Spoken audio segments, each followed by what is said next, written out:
1010, investigated reported disturbance at Acer Plaza. 10-4 dispatcher, verify address. It's Acer Plaza, repeat, Acer Plaza.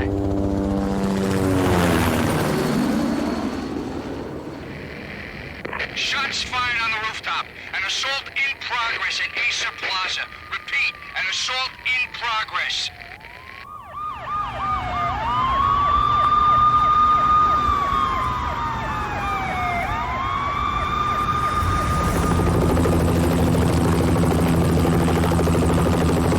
It's a war zone down here.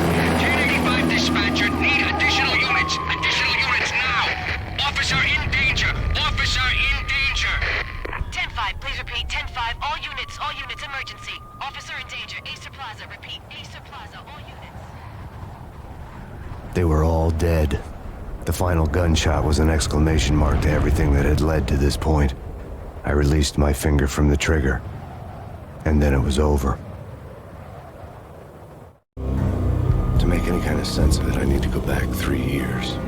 Back to the night the pain started.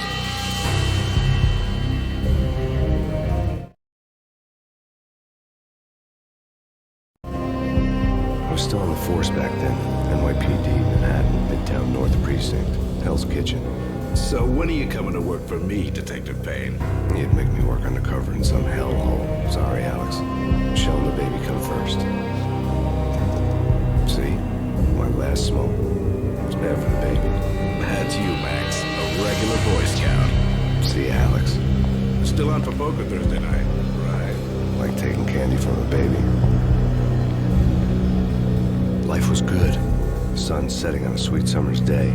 The smell of freshly mowed lawns. The sounds of children playing. A house across the river on the Jersey side. A beautiful wife and a baby girl. The American dream come true. Honey, I'm home. But dreams have a nasty habit of going bad when you're not looking. The sun went down with practiced bravado. Twilight crawled across the sky, laden with foreboding.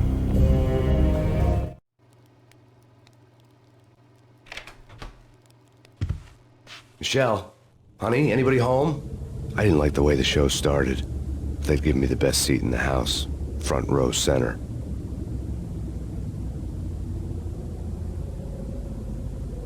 What the hell?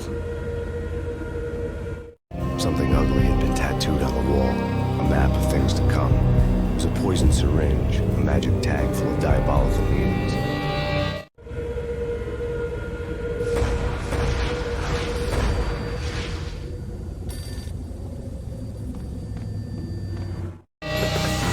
Listen, someone's broken into my house. Call 911. Is this the Payne residence? Yes, someone's broken into my house. They're still here. You have to... Good. I'm afraid I cannot help you. Who is this? Hello?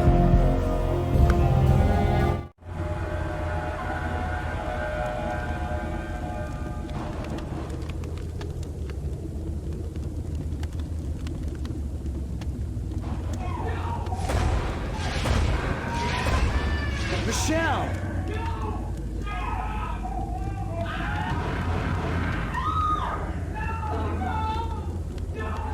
It's coming. Freeze! NYPD, drop it! Coming! It's gonna die! I'm gonna hurt you.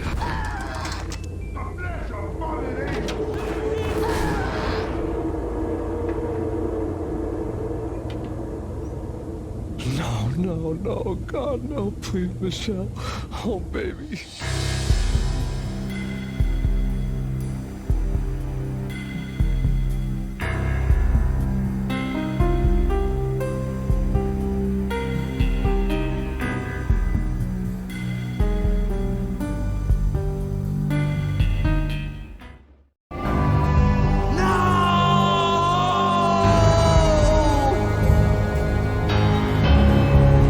That was 3 years ago, and everything ripped apart in the New York Minute.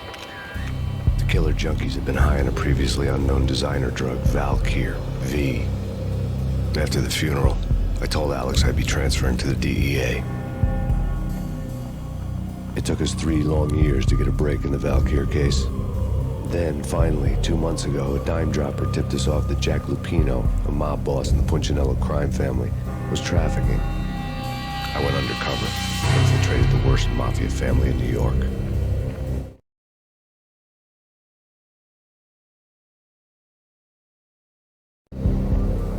I came in from the cold and the dark. Outside the city was a cruel monster. I've been slowly working my way from the small time to the big fish, trying to get to the source of the drug.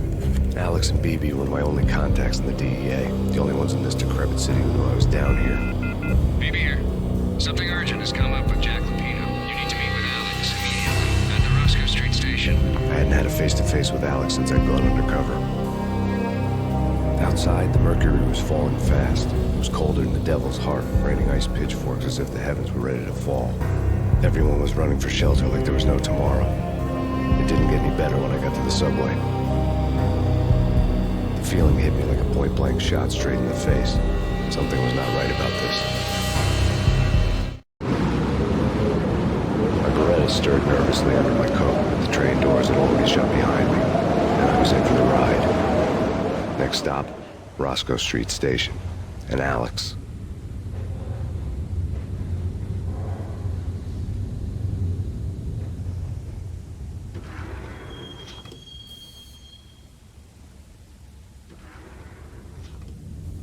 The station was drenched in gloom. Alex was a ghost, nowhere to be seen.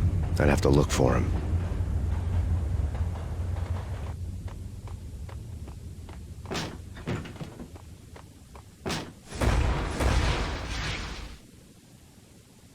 Death was in the air at Roscoe Street. I'd have to find Alex fast.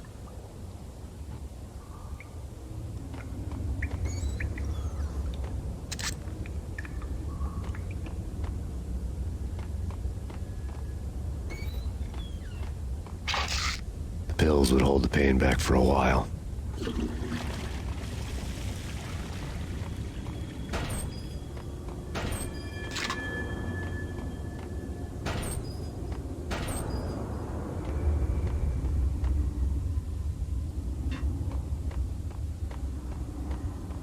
Wasn't Jake supposed to take care of this? He and Mickey are having too much. Hey,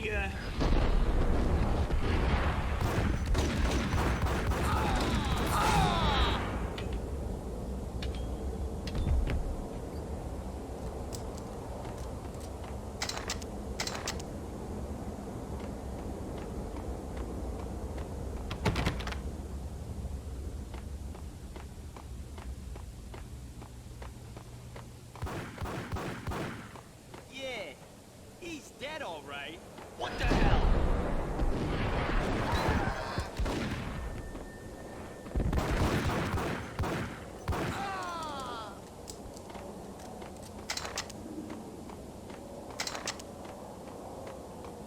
Yo guys, hey, we're getting around.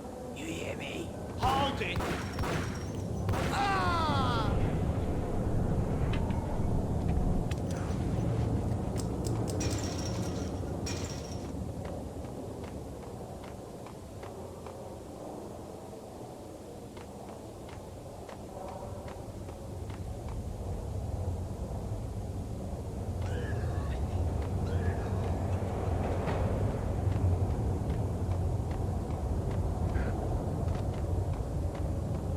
What the?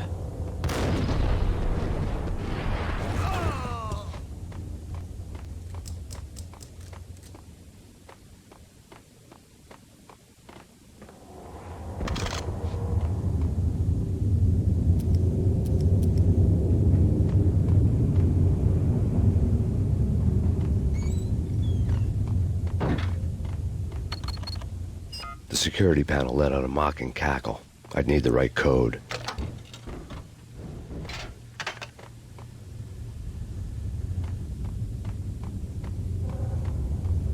No way. Fine, okay. Yeah.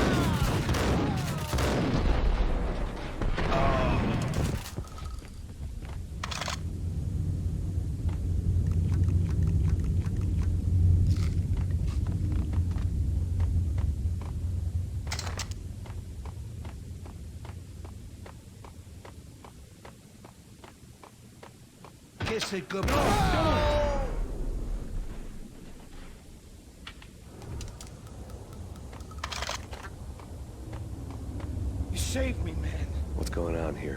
massacre. These armed thugs just appeared from nowhere. We need to get help. I can make the call from the control room 1 floor up. Can you take me there? Sure, sounds good. Follow me. There's no time to lose. We gotta get to the control room.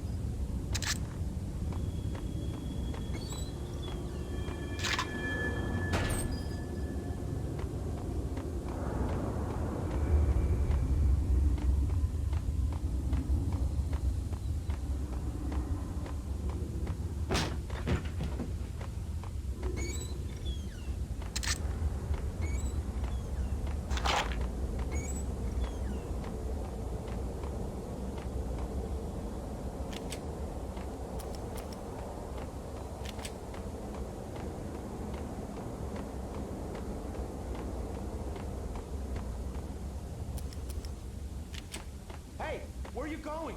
The control room's up the stairs. We need to go and call help.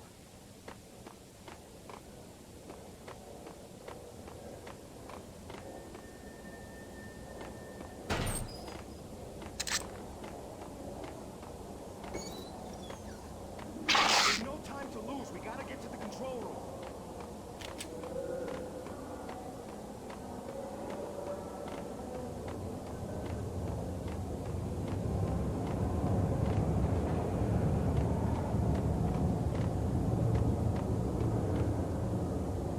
Home free. This way. Hey. Look out!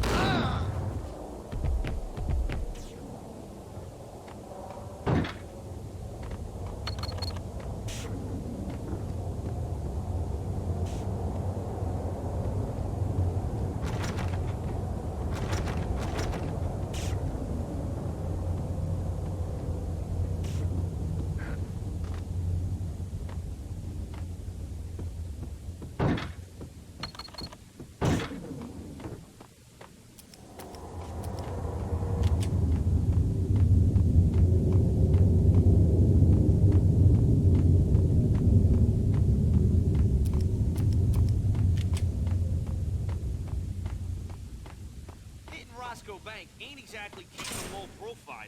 The riskiest high 7, huh? But hell. Yo!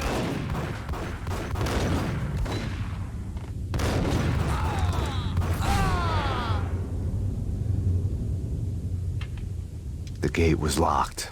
I would have to find another way to get to the tunnel.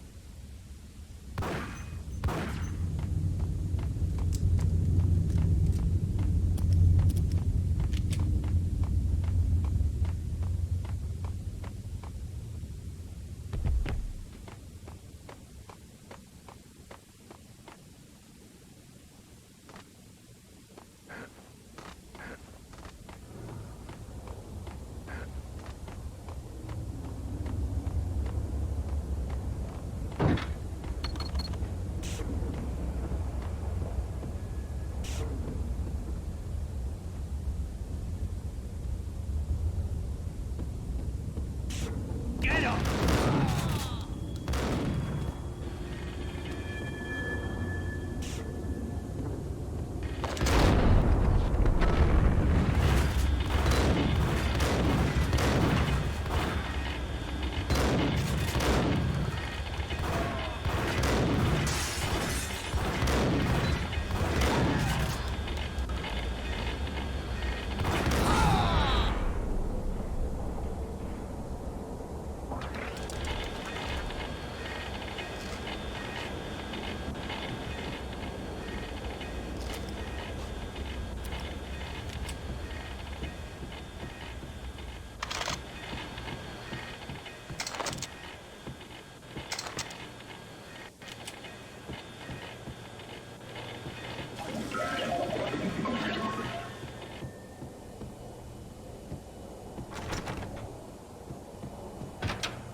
The train lit up like a Christmas tree.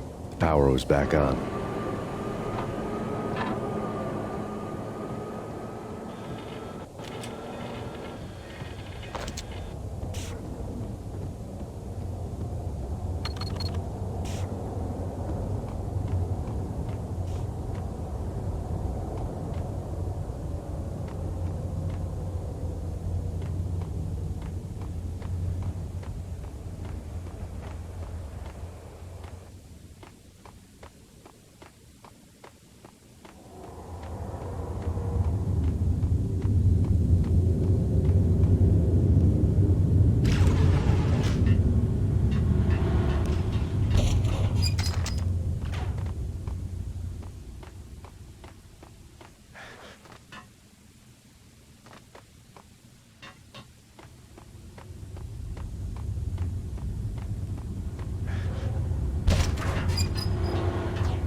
So much for being subtle.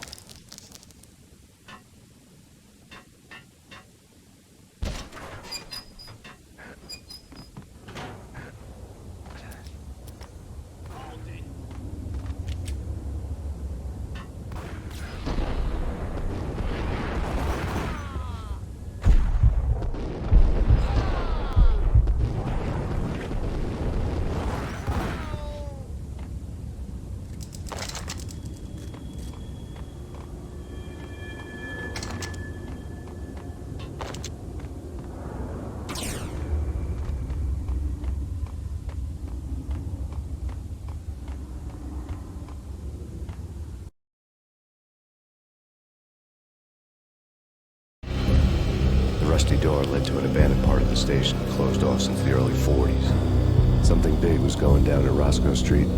Maybe that's why Alex had wanted to meet me here. Maybe not. One way or the other, I was gonna find out.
The door had been welded shut ages ago, and the bomb was missing a detonator.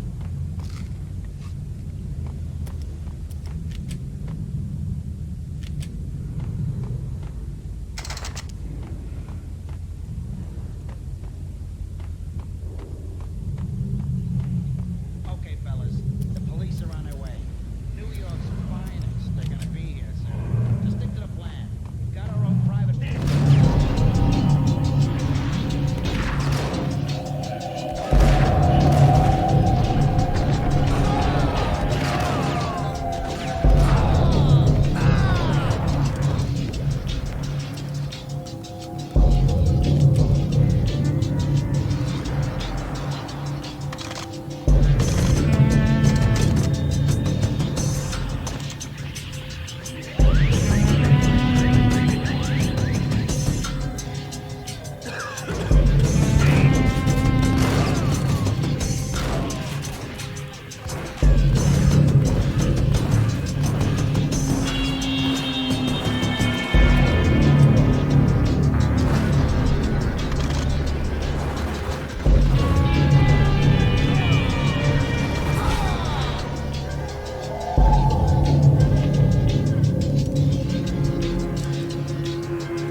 from the crime scene.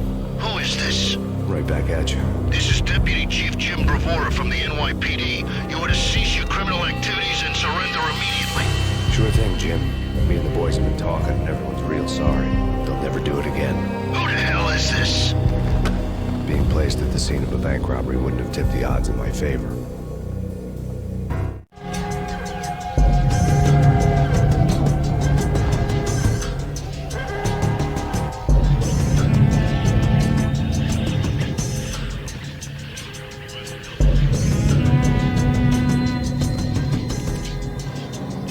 The bank robbers had left their tools on the table.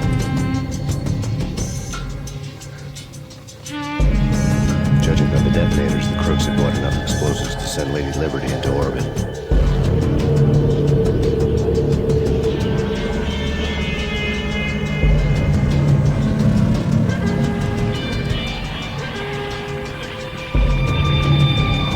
Bank robbers' score lay on the table.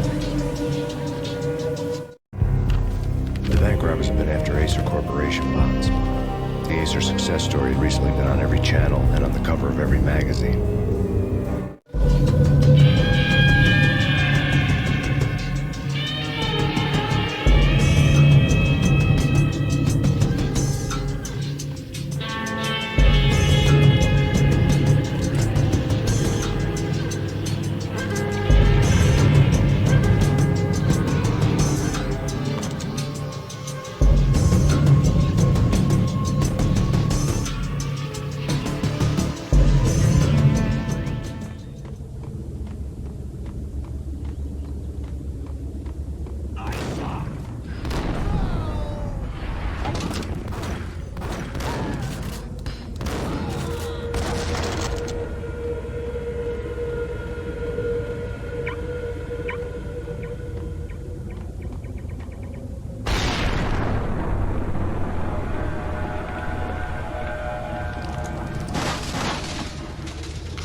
Hold it!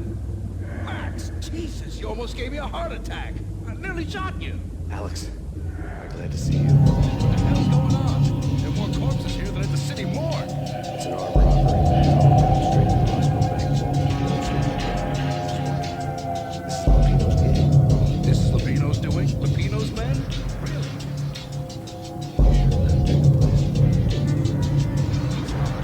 Gotta get out of here. If it's Lupino,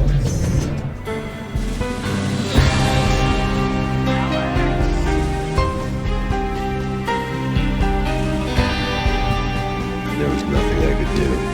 He was dead.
Somehow he had stumbled upon something big and ended up stepping on Jack Lupino's toes.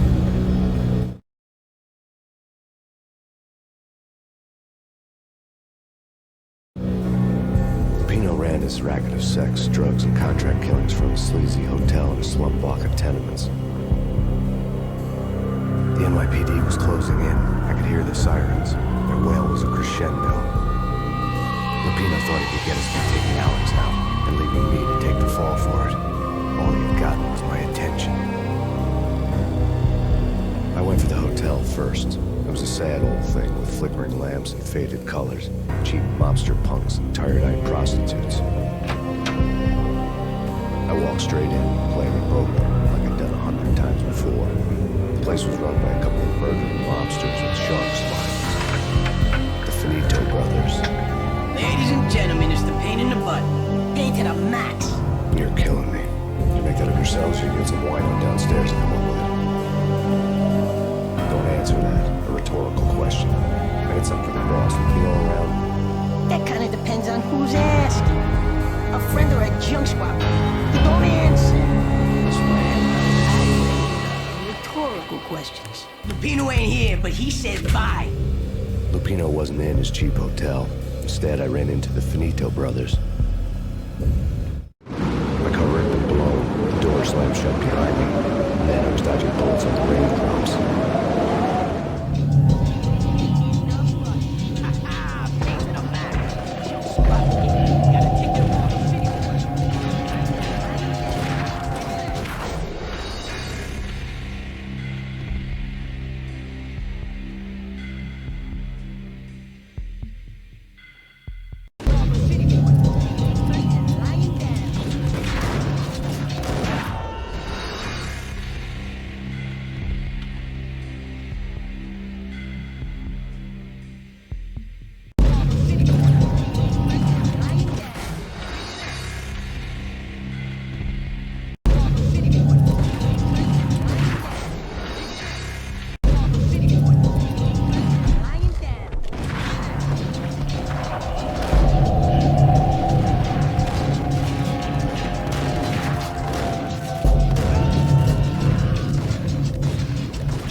A letter on the desk caught my eye.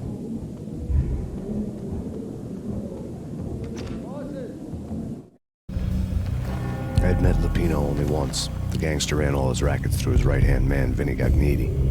Gagniti was a high-strung whiner on the verge of breaking apart, like an overamped Energizer bunny. He had the brains to run the business, but he lacked the balls, always falling short, taking his frustration out on underage addicts and call girls. The V deal goes down at your hotel. Jack's exact words, quote, "Vinny, you're in charge of this one," unquote. Rico Muerte's coming to see it through.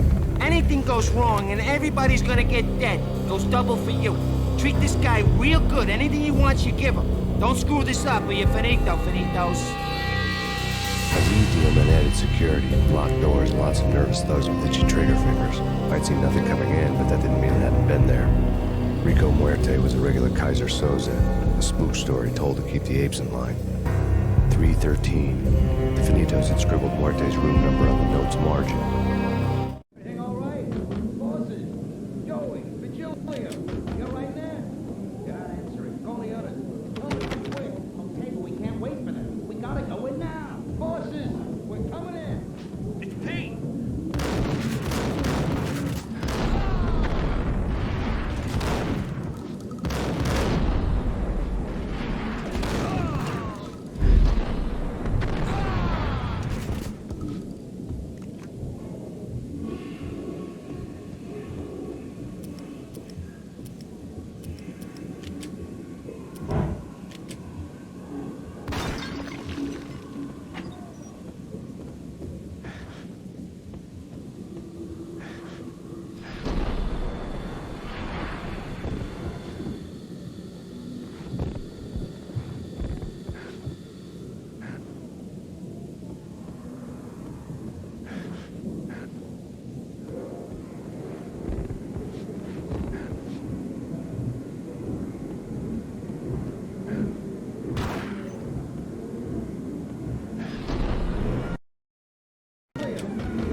getting out was not going to be easy.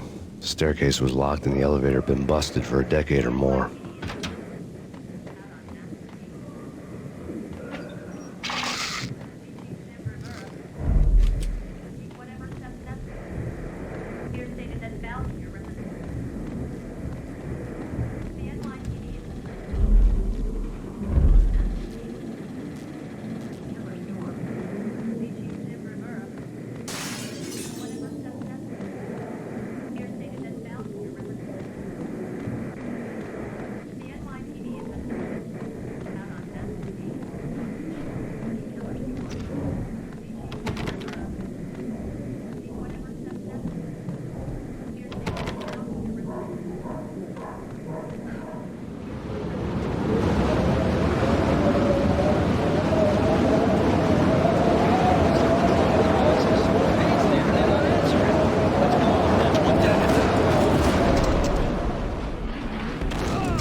Valentine asks for an audience. Thank you, Lawrence. My lady. My lord.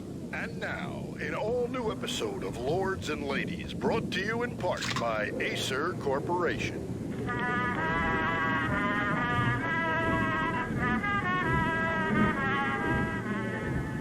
My lady. My lord. My lady, there is a matter of great importance I must bring to your attention. My lord, there is? Indeed, my lady, there is indeed. From the very first moment we met, upon that distant forest path, there has been sunlight in the autumn leaves blazing like the colors of your hair. Oh, my lord, you should not speak so. But, my lady, I must. My lord, no! I forbid you. This cannot be. This must not be. But why, my love, why? My lord, it is too dreadful. Do not force me to speak the words. My lady, I beg of you, I must know. I would rather die than not know. Yes, my lord, we should both be dead, for this shame is too great for the living. My lord, I am your long-lost sister.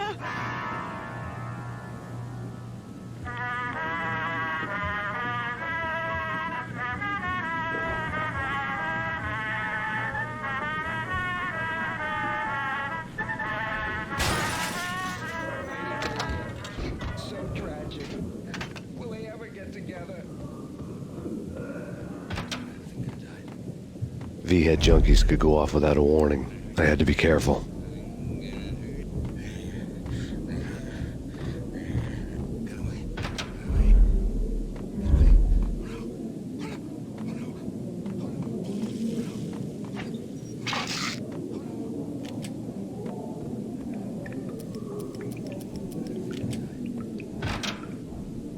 It's Payne!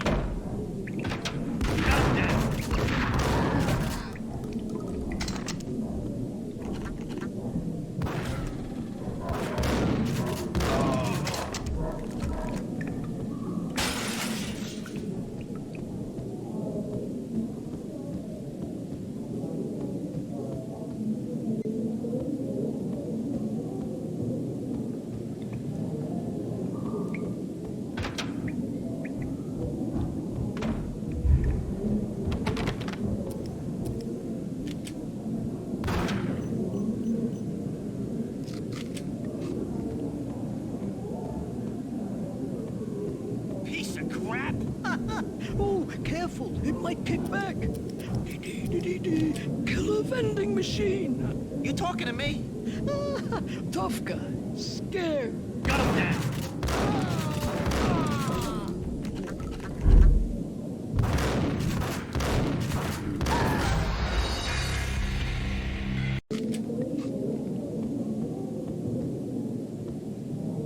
Piece of crap.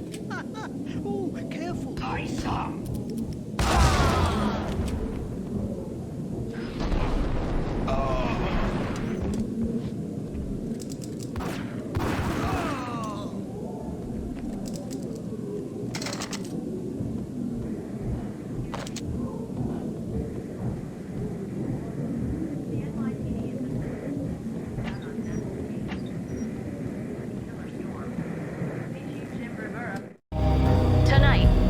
Fight against the nightmare drug Valkyr took a turn for the worse as DEA Special Agent Alex Balder was found brutally slain at the Roscoe Street subway station.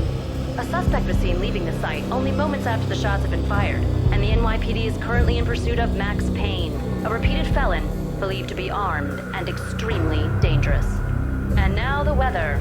The worst winter storm in recorded history continues to pound. Take whatever steps necessary.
I'd found Muerte's room.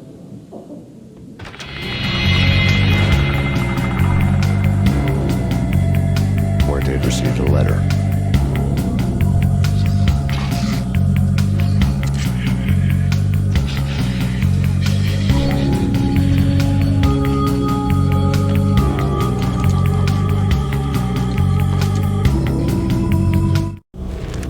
Our investigation had turned up nothing to link Angelo Punchinello, the head of the Punchinello family, to Valkyr. All tracks had ended with Jack Lupino. The letter in Muerte's room was signed by the Don himself. It was the first hint that the Kingpin knew what was brewing inside his syndicate. The trouble you got into after the Chicago screw. The Punchinello family bailed you out. You have been waiting for a chance to pay us back. One of our trusted boys has a monkey the size of King Kong on his back. We need your special skills for backup on a major deal. Collecting evidence had gotten old a few hundred bullets back. I was already so far past the point of no return, I couldn't even remember what it looked like when I had passed it.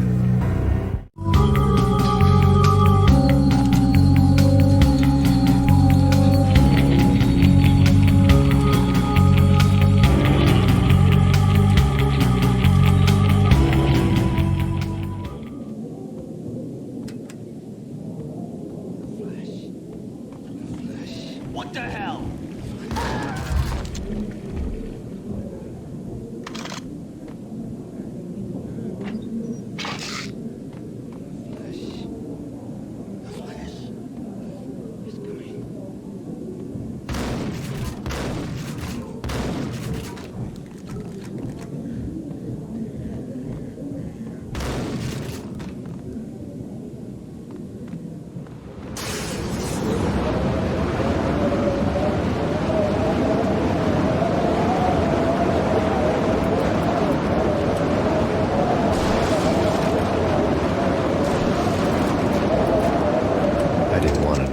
Here. It was not a pretty sight.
A hooker had left her diary on the table.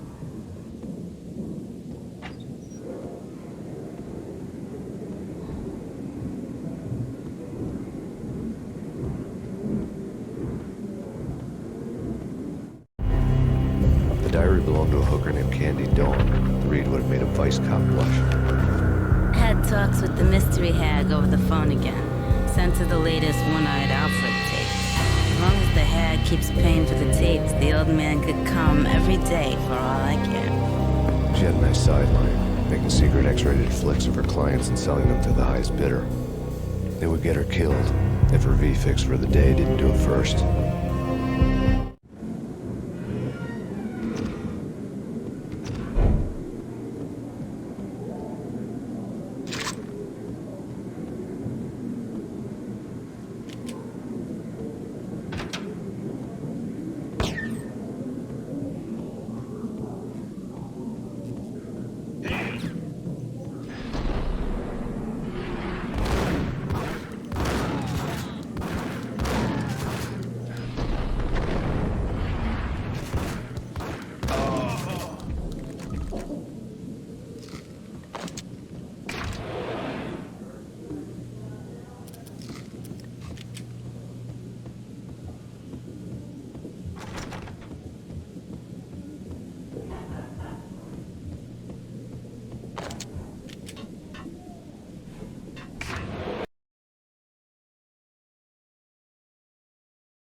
The old service elevator rumbled down to the bowels of Jack Lupino's hotel.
tri-state area, as both freezing rain and heavy snowfall continue.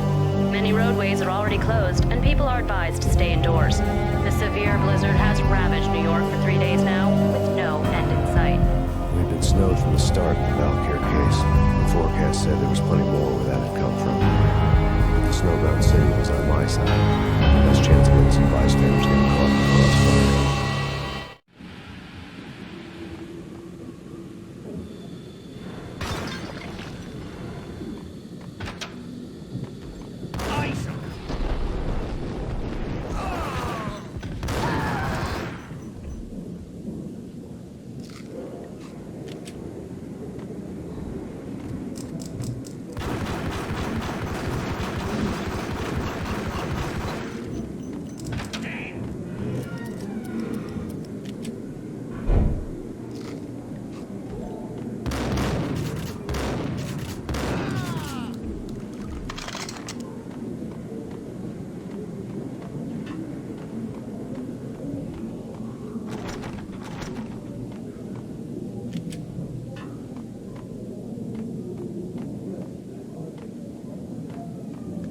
Exhibit number 1, a newspaper.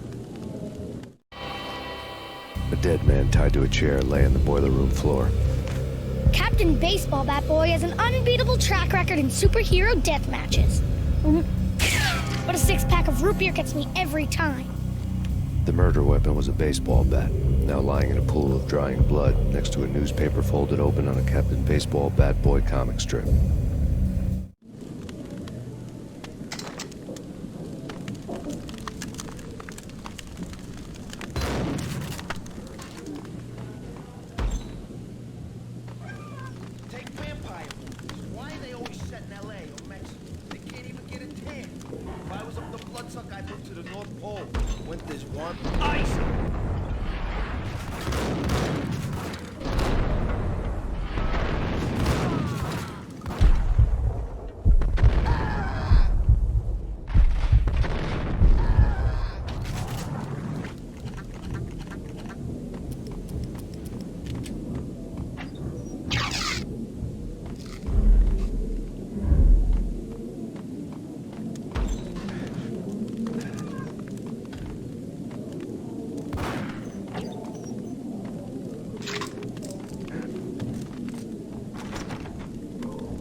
Chill with the guns. Trust me, you don't want to piss where they are. Gentlemen, let's do business. Green for green. Yes, the green-eyed angels. Amen.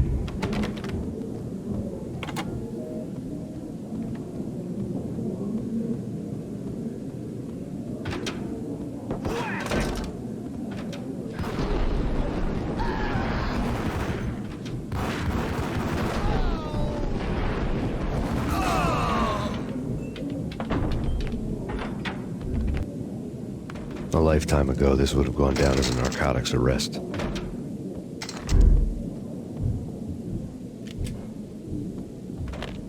The transparent cylinders glowed green, full of Valkyr. It was dirty money.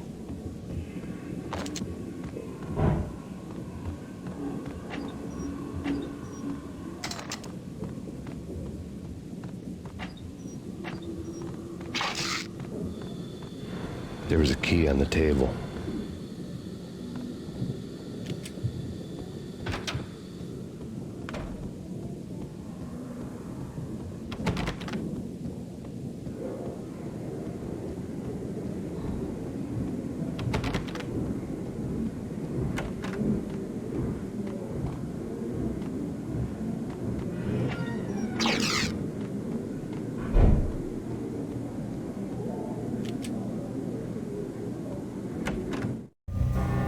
Two mad dog killers, ready to merge. They step into the next room, and I'm thinking, now they're gonna do it. But no, they sit down in front of a TV and solve their differences with the Kung Fu fighting video game. I tell you, kid, I was so depressed, I strangled them both with the video game cables. Oh, Rico, you're so bad. I am, ain't I? Rico Muerte, big-time hustler. Who the hell? It's that cop. Muerte went for his gun.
The antique switchboard was still in use.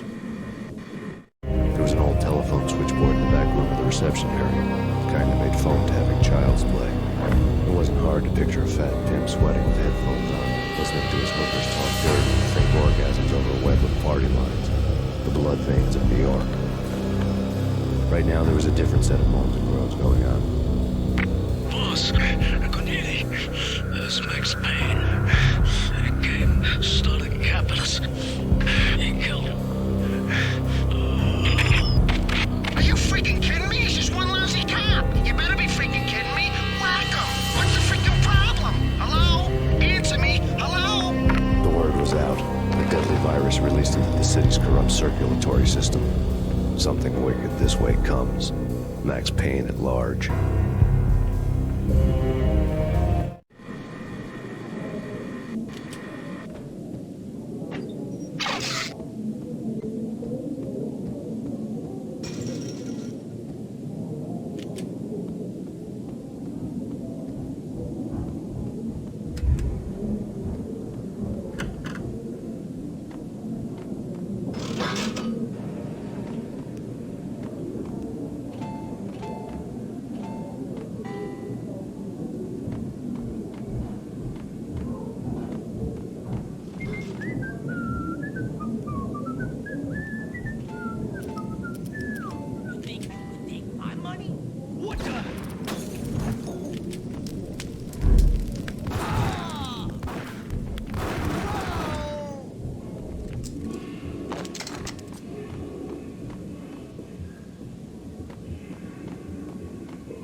Smart thing to do. Guess I wasn't that smart. Lupino's tenement buildings were a seedy hangout for all kinds of sleaze. A liquor store, a pawn shop, a laundromat full of mobster bookies and loan sharks. The list went on. The how and why of it was a mystery to me, but they knew I was a cop. They knew I was coming, and they were going to get real trigger happy about it. I got to see Lupino's hangout all lit up. A bomb went off, turning snow into liquid gold. A pillar of fire lifted the remainder of the car straight up into the air. The flames were highlighted on the hood of a black Mercedes-Benz as it coasted down the street real slow, as if the driver didn't have a worry in the world. I got a good look at the man riding shotgun. It was Vladimir, the head of the local Russian mob, the fly in Don Punchinello's suit. The ringing in my ears was the sound of a mob war being waged.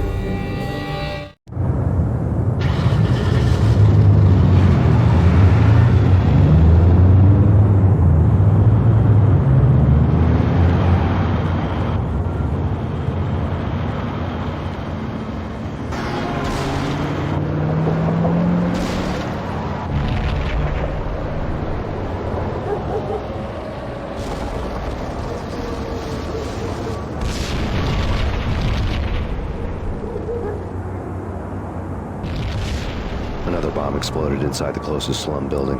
It was a lucky break. The goons inside were spooked, but luck always came with a price tag. More bombs could still be ticking inside, and the cops would already be on their way. Jack Lupino's suite was on the top floor. At least it used to be, before the explosive makeover.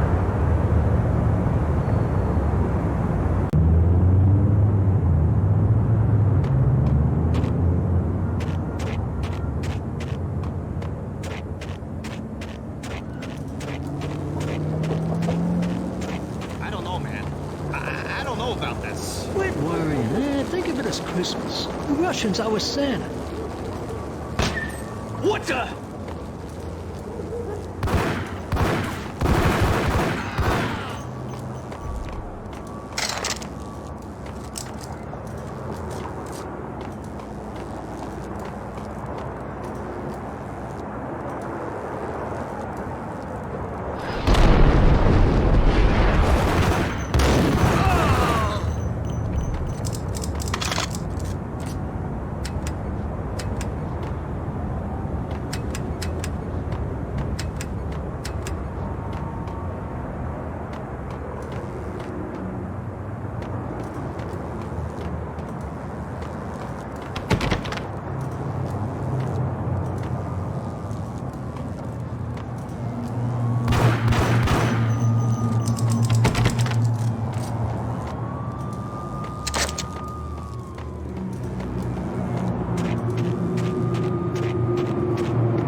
The headlines were a depressing read. The headlines were screaming bloody murder. The storm was a screaming duet with the approaching prowl car sirens. It was all a scream when you were down for the count and wanted for murder.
The whole building was rigged with explosives.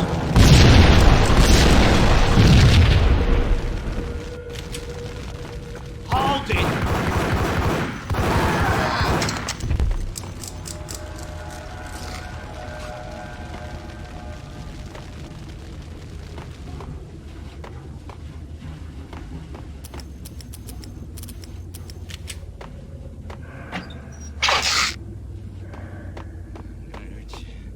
I'm gonna hurt.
beaten-up phone in the entrance hall was ringing.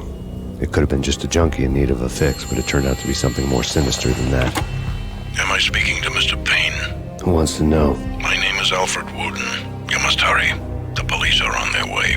Tell me something I don't know. They know you're there. How? And what's it to you? I will contact you again. The cops arrived, sirens singing in the off-key harmony of a manic-depressive choir. I had a few minutes while the SWAT team would go through their usual routine. By the time they busted in, I needed to be long gone. Max Payne, this is Deputy Chief Jim Bravura from the NYPD. Drop your weapons and come out with your hands above your head. That's Payne. That's Payne. You think?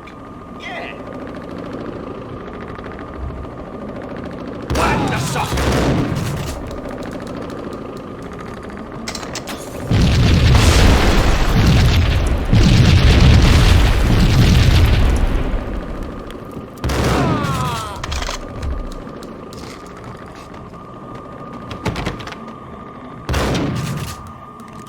Someone had left a letter on the counter. Suddenly it all made sense. The bombs, the Russian mob boss making an appearance in person. Gagniti was his usual self, all talk and no walk. After our hit, the Russian has only a couple of guns left and they can be bought. There's no freaking way he has the guts to try anything after that. As it turned out, the Russian had plenty of guts.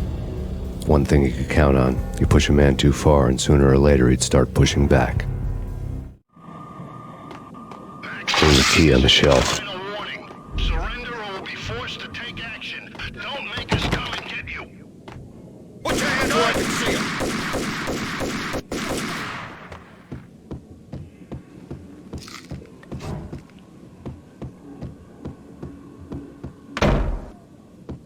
Hey!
The bombs had destroyed all the stairs up to Lupino's office. The alternate route led there by way of adjoining rooftops.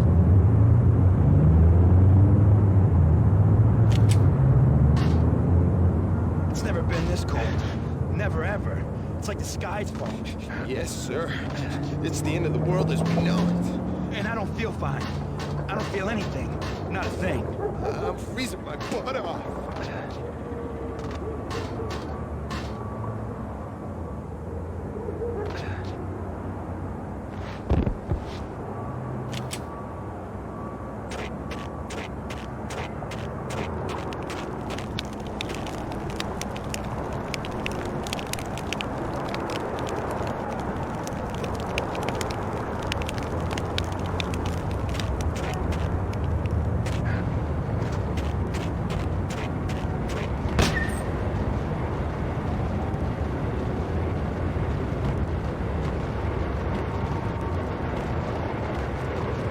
To get to the roof, I'd need to get to the elevator through the locked door up ahead.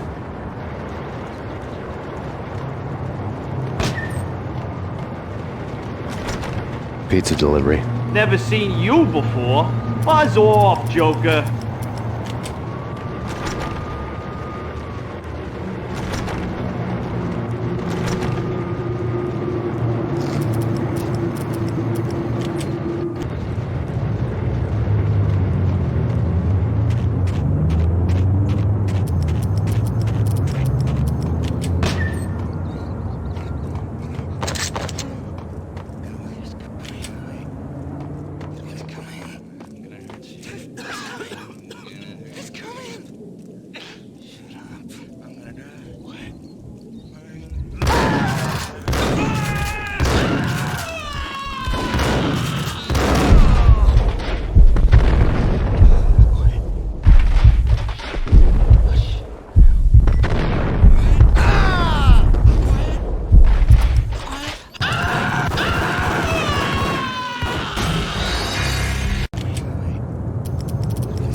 What the hell?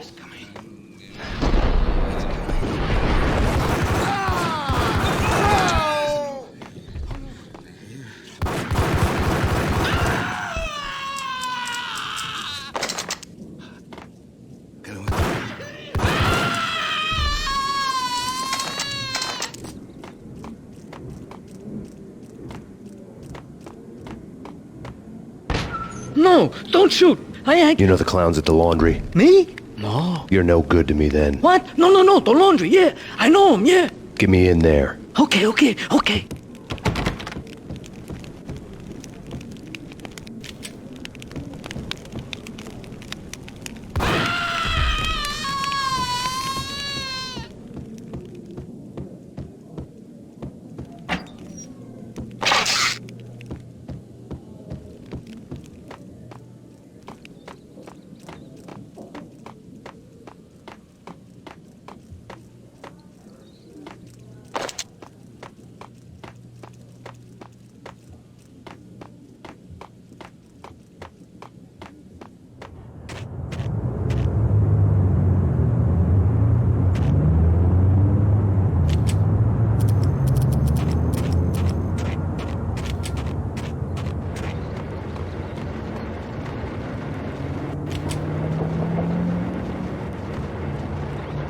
It's me. Open up. Let me in, quick. Not so fast. The password. John who? Come on. Okay, John Woo. All right. Come right in. It's a trap! It's Payne! Here he is.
soon.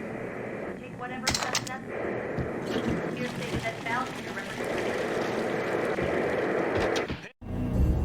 New York City is in crisis tonight, with reports of Valkyrie-related gang war in the streets of the Bronx.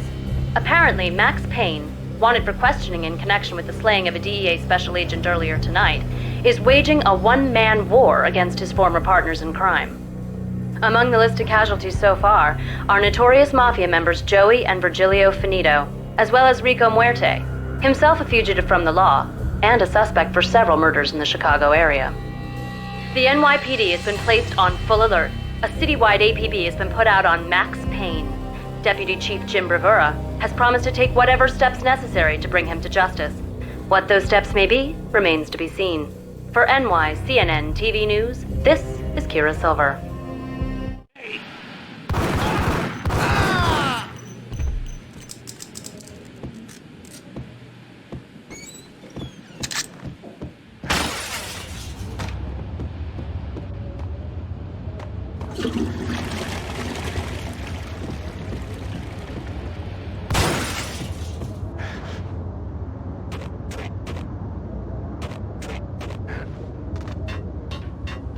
This week on Address Unknown. I don't want to go there. It's the last place I want. But that's where I always end up anyway. Flamingo. There's someone who looks the part down to the funniest detail. Except that he's evil. I'm hiding in the shadows, watching it all unfold. The Flamingo speaks. He can speak here.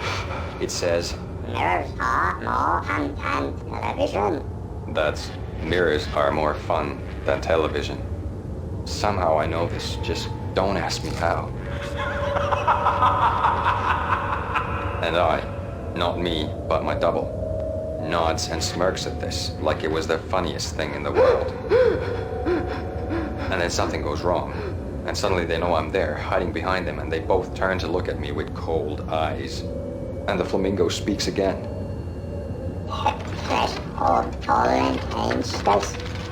I have no idea what that means.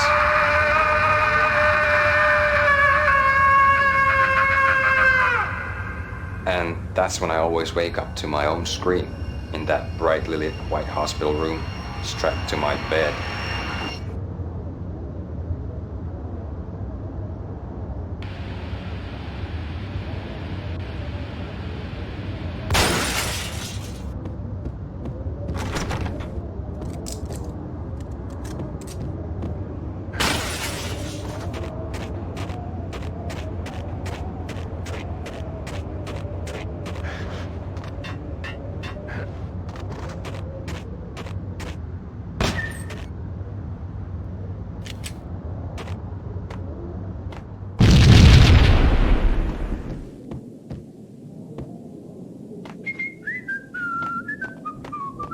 Red, blue, or green? It's always red or blue in the movies. So, green? No, not the green.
freaking war!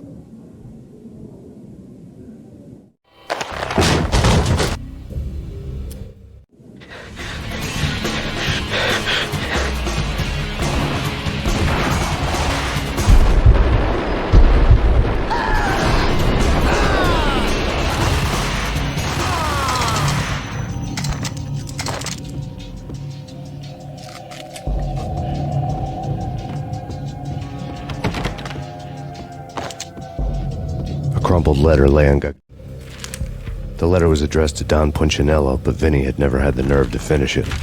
Jack's gone voodoo. Just the other night, he shot Dino because he wanted to see what his brains looked like splattered on the wall. He's a freaking mad dog. We're running out of men and business fast. Gugnetti had been living in mortal fear of his boss. Jack Lupino was a psycho. Needy's desk.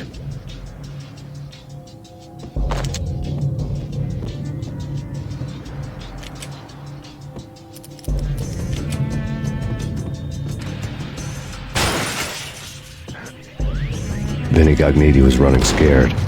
He could run, but with a bullet in his stomach like a broken bottle of Tabasco, he was quickly running out of time.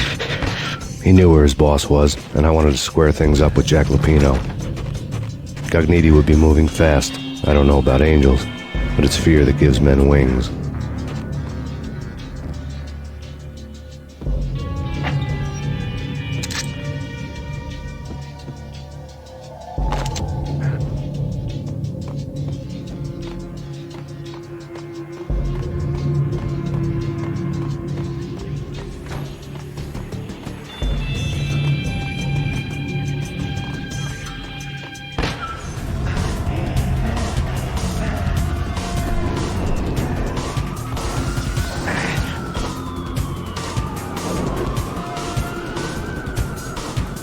Gugnetti hitched a ride.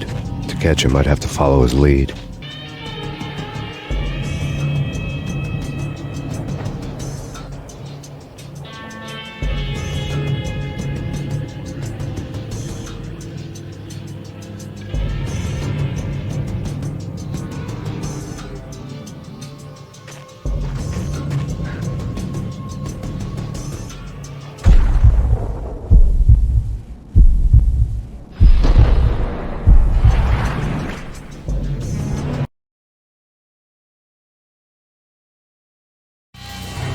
This was my second train ride of the night. The way it started didn't promise anything better than the last one.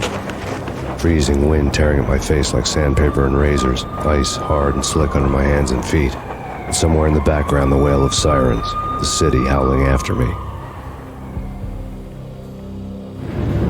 New York sped by in fast forward. Dark rooftop water towers and a dead forest of antennas and chimneys, all a blur. When the train he was riding slowed down, Gugnetti made his move.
It's Payne! He's coming down the stairs! Shoot the bastard! Okay, boss, you got it.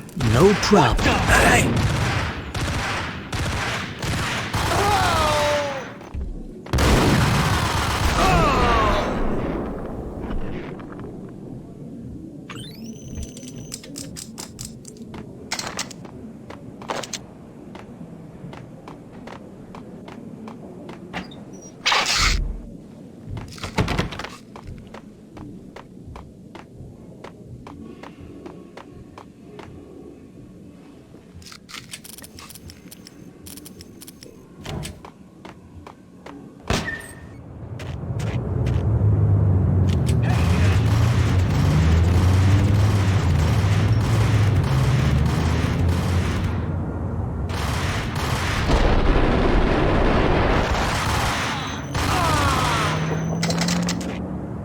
What the hell?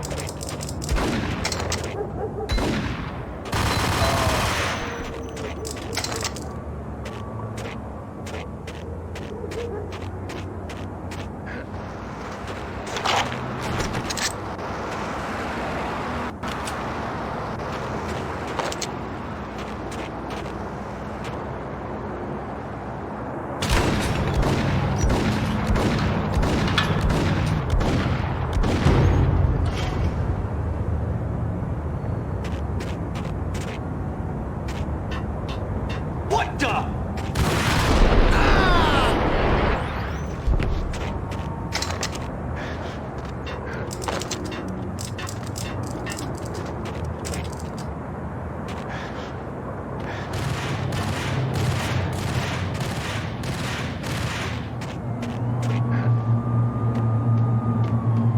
What the hell?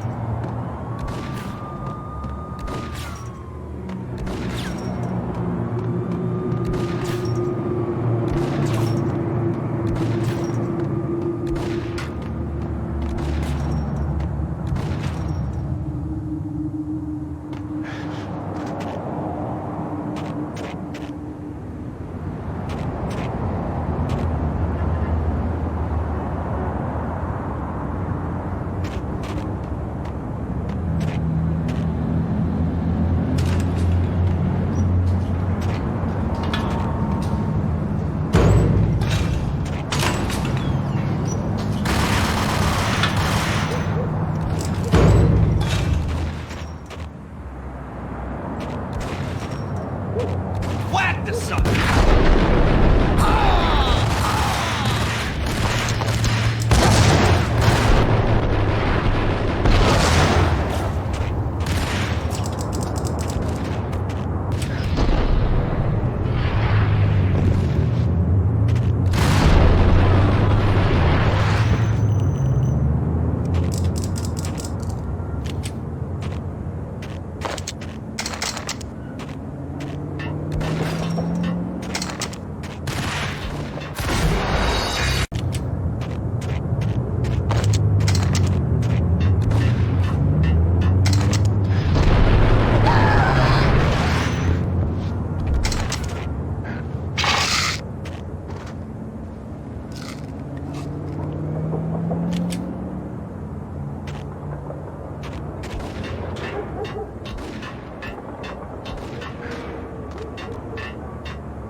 We're gonna be rich. Freaking rich! Even richer than that, wise guy. Freaking rich!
Max Payne has nowhere left to go. We are very close to capturing him. You'll get a full statement then. Right now, I've got better things to do, ma'am.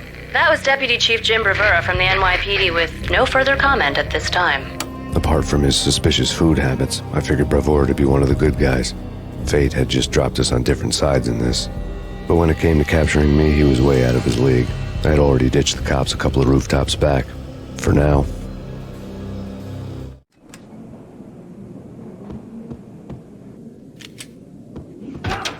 I can hear him. Ready? Pointing at the door. Okay, this is it. Any moment now, Payne's gonna bust it.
God damn it! Payne! I'll kill you, you lousy freaking cop!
Cogniti ran out of steam in a dead-end alley with steam boiling out of the sewer grates like all the fires of hell were burning high beneath us.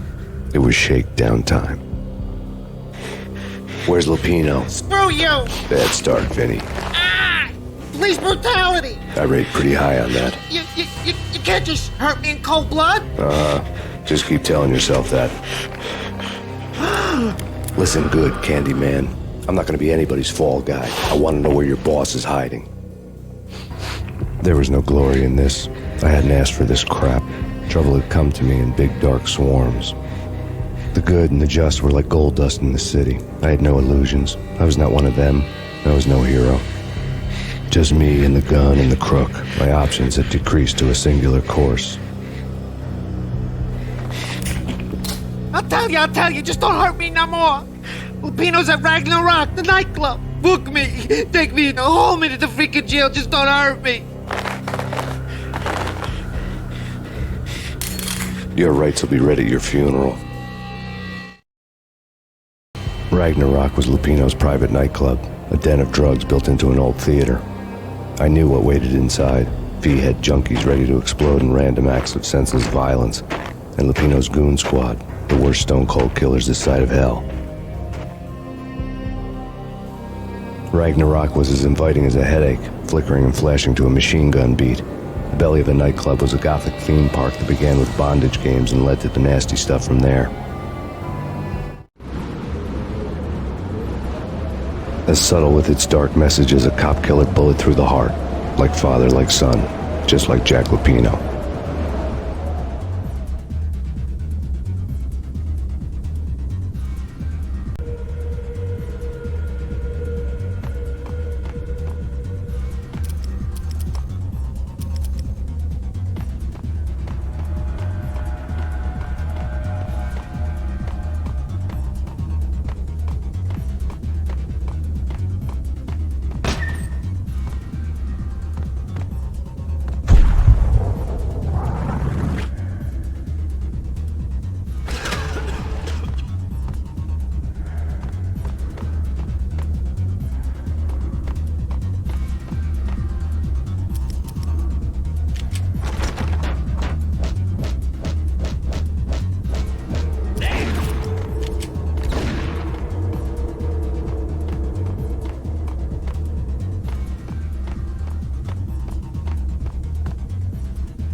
The book had never been a bestseller. Given the setting, I was surprised to find that somebody had been passing time reading. The paperback was entitled The Age of Murder and Storm. The blurb on the back mentioned Norse mythos and Ragnarok, the end of a Viking world with a terrible winter that covered the earth in ice, when vile crimes were rampant and all humanity lost. I could see how somebody impressionable might get it into their head that we were at the end of time. I was also beginning to see what the nightclub and its owner were all about.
Books on the occult had been piled on the table. The room was stacked with light reading, such as Necronomicon, Witchcraft, and Paradise Lost. Old exotic titles like Malleus Maleficarum and De Umbrarum Reini Novum Portus. Books with pentagrams on their covers, all dealing with the occult and the infernal, lying between stacks of horror videos and a couple of Ouija boards. The only thing I could take seriously was the thought of Lupino taking it seriously. He had been spending a lot of time getting intimate with the guy downstairs.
anything to his face.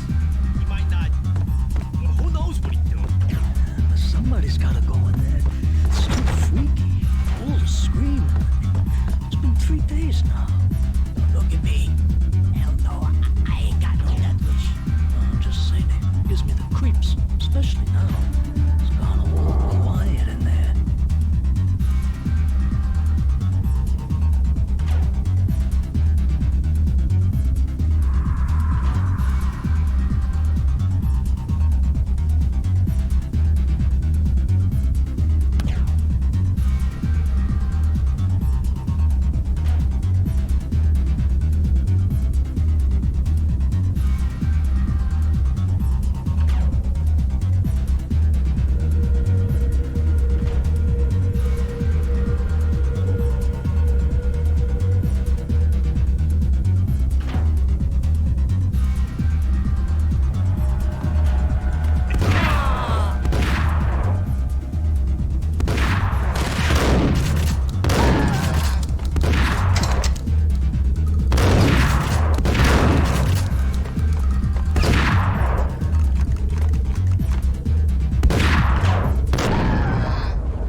The backstage area led to Lupino's inner sanctum. The hot air inside was like an invisible wall, thick with incense and something else, a sickly sweet smell that made you gag. This was the rotten core of the Big Apple. Lupino lurked somewhere ahead, like a spider at the center of his web, waiting. The vapors in the air started to make my head swim. Torn pieces of a letter lay scattered on the sofa.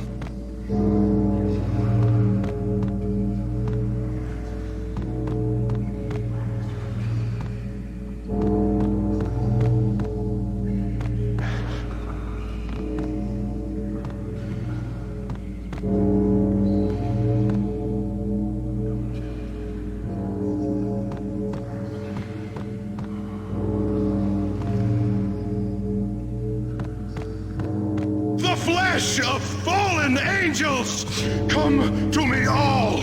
Astaroth, Beelzebub, Asmodeus, Baphomet, Lucifer, Loki, Satan, Cthulhu, Lilith, Ella! Blood to you all! Secrets living under the skin of reality. I've seen it. The corruption of flesh. I'm the wolf, yeah! I am the wolf! It's close. It's coming. You have come. A witness to the end of time. It's now! I will rise to her side! I don't need the words! I'm beyond the words!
I had known there'd have to be a catch in it somewhere, and this one was the Empire State Building of catches.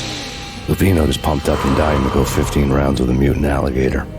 And then he started this spooky monkey talk, straight from a bad dream. Mine. I have tasted the flesh of fallen angels. I've tasted the devil's green blood. It runs in my veins. I've seen beyond the world of skin, the architecture of blood and bow and arrow. Death is coming! She is coming, and hell follows with her. This is the twilight winter. I am ready to be her son.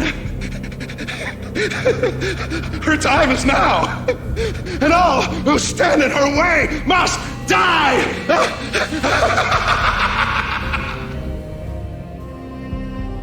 Die! You'll die! You'll die! Now! All die!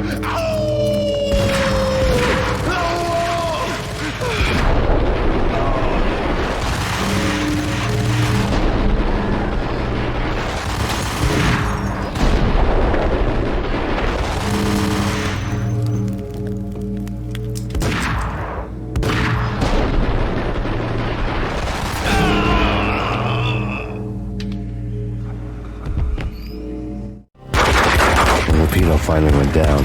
I wanted to make real sure he'd stay that way. V was a bad monster. Turned them into friggin' zombie demons from outer space. I think he's dead already. Huh? And that's when it happened. But dead or not, you've got the wrong guy. In stepped this knockout femme fatale holding a gun to my face. I returned the favor.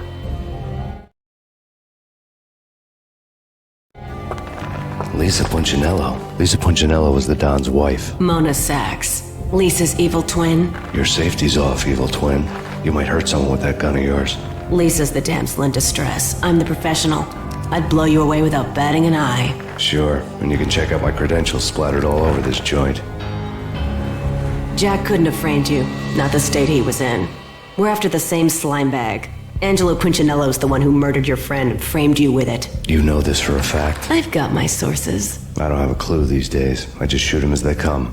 Who put a contract on the Archfiend? This one's mine. I hate the guts of that sadistic wife-beater. Why not pool our bullets for this one? I thought you'd never ask. My finger was starting to twitch. How do you like your whiskey?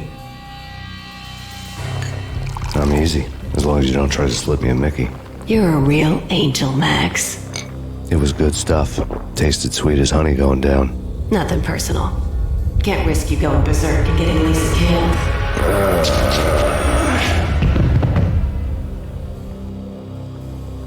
The nightmare was always the same. Violent shapes moving in darkness, old and ugly. The killer's mad laughter was a riddle filled with wicked innuendo.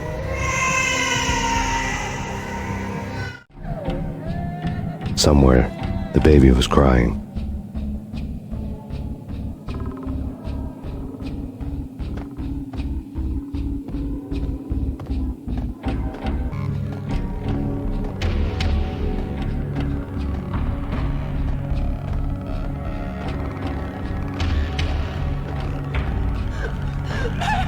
No, please, Max. Why? I didn't mean to. I'm sorry.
Should have known it when we found you snoring next to Lupino's corpse.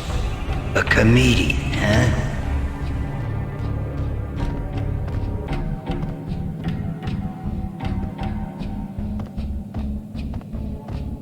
The pictures were filled with good old times.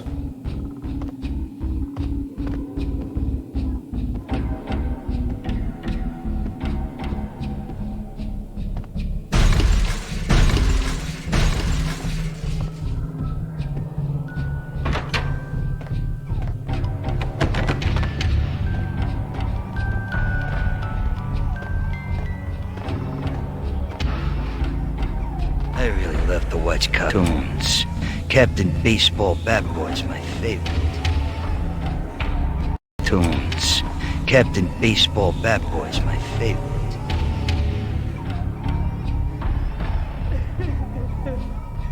Cartoons. Captain Baseball Bat Boy's my favorite.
No, please, God, no.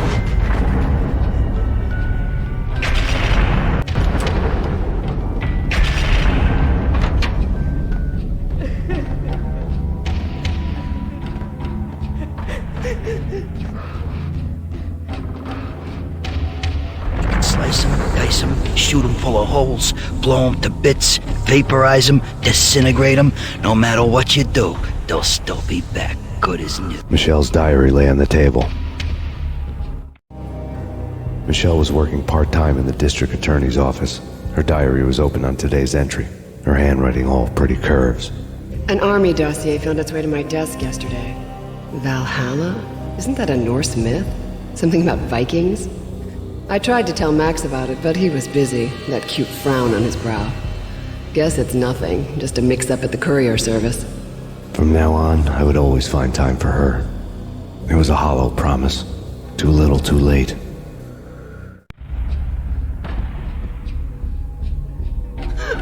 Max, no, please, Max. Why? I didn't mean to. I'm sorry.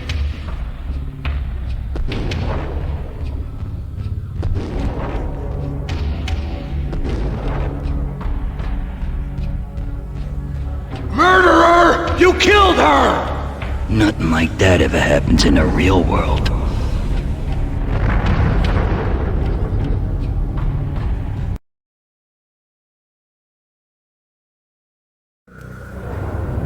I woke up in a bad dream. My head felt 2 sizes too small for my brain. Max Payne. I envy your name. And the killer was smiling. Pleased to meet you. I'm Frankie the Bat Niagara. Niagara, as in you cry a lot? He had a baseball bat and I was tied to a chair. Pissing him off was the smart thing to do.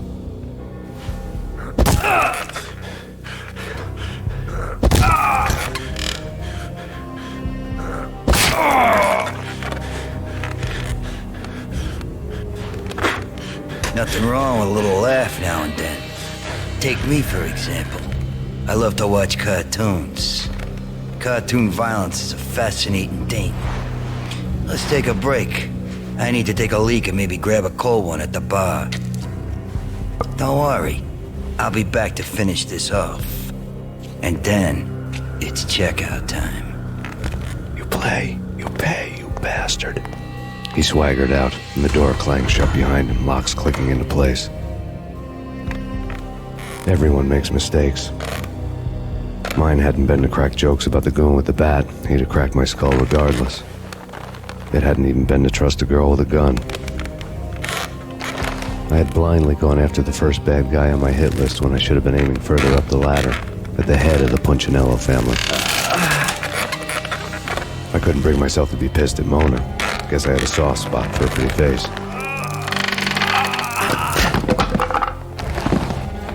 But when somebody decides to play baseball with your head, you tend to get sore. They had dragged me back to the basement of Lupino's hotel. I was beaten, bruised, and blue. I felt like the chair I had broken to get free.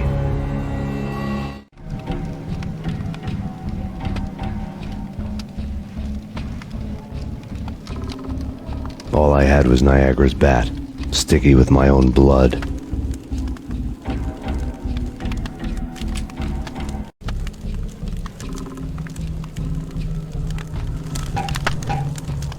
Without a gun, I'd be no match for Frankie's men. I'd have to play hide and seek with them.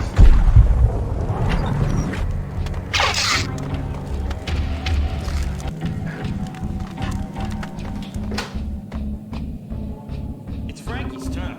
We'll take care of it. Yeah, I know. Just I wouldn't mind having a go at him. It's Frankie's turf. Yeah, I know.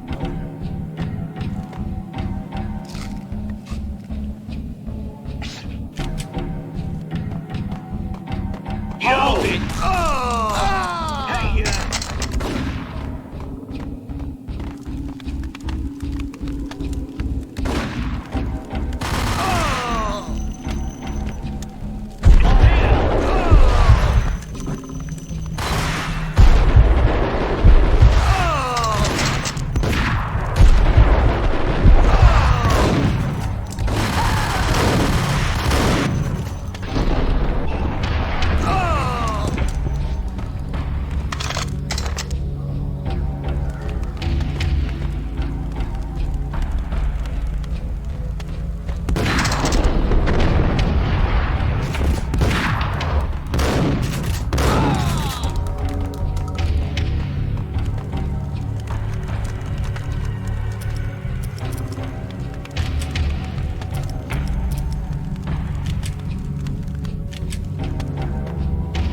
Things were fast going from bad to worse.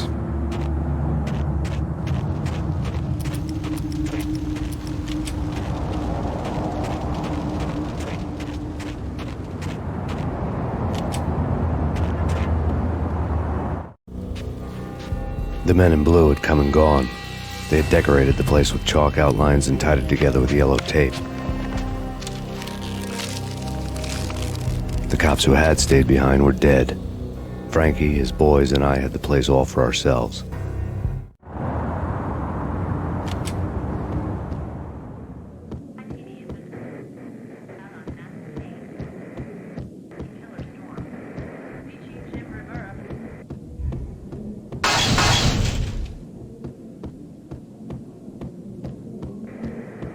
Just forget about it. Just forget about it. Hey, just forget about it. That crazy witch, you should have heard her. She was a real scream when the boys caught her trying to cap the Don. Oh, that's freaking bad.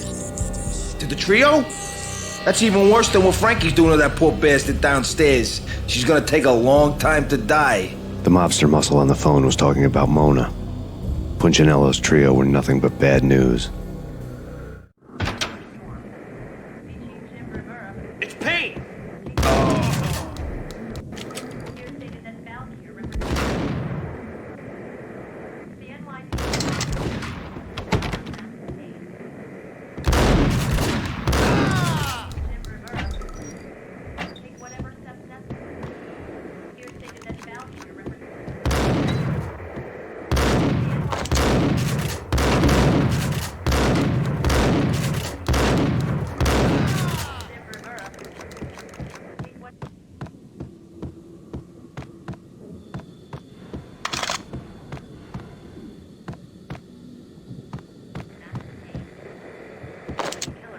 More evidence that Punchinello didn't like me much.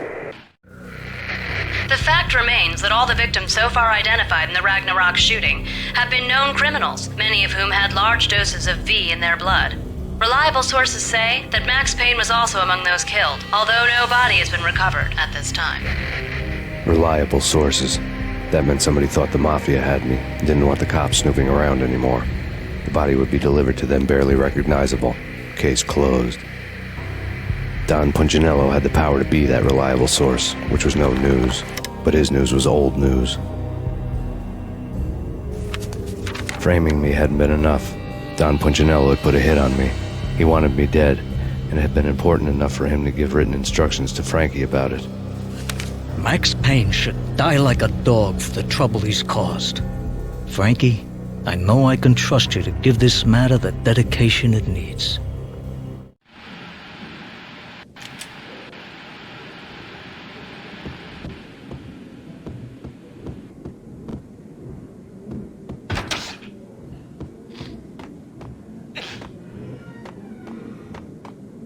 Hold it!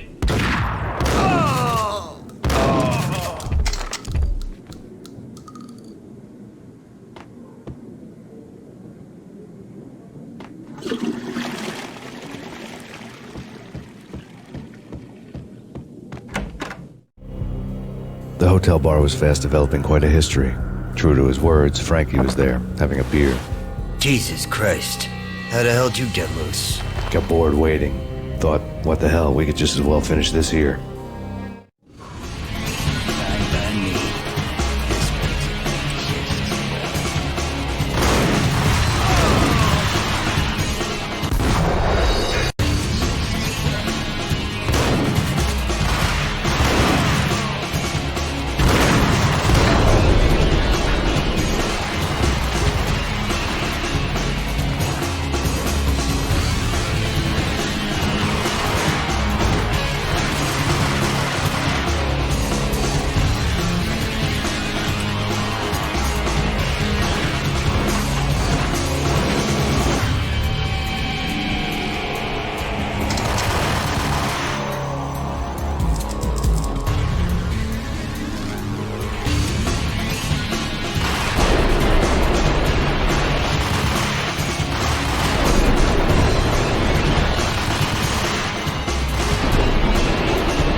You think you've been a lovely audience. Had enough? I don't play with girls anyway. Unfair! I spotted the tail as soon as I left the hotel. A big black Mercedes. I'd seen the car before. That time it had heralded impressive explosions. Vladimir was back. Bang! You're dead, Max Payne. I might have laughed if I remembered how. What's this supposed to be? Cops and robbers? Look, you want something with me? Get in line. Peace, man. Relax. You know you are a real news item. Armed and dangerous. I am going to make you an offer you can't refuse. I've always wanted to say that. It's a bum rap. I've been framed. That's a moot point. Whatever you did or did not do, I'm sure you had good reason for doing it. Want to hear me out? I'm listening.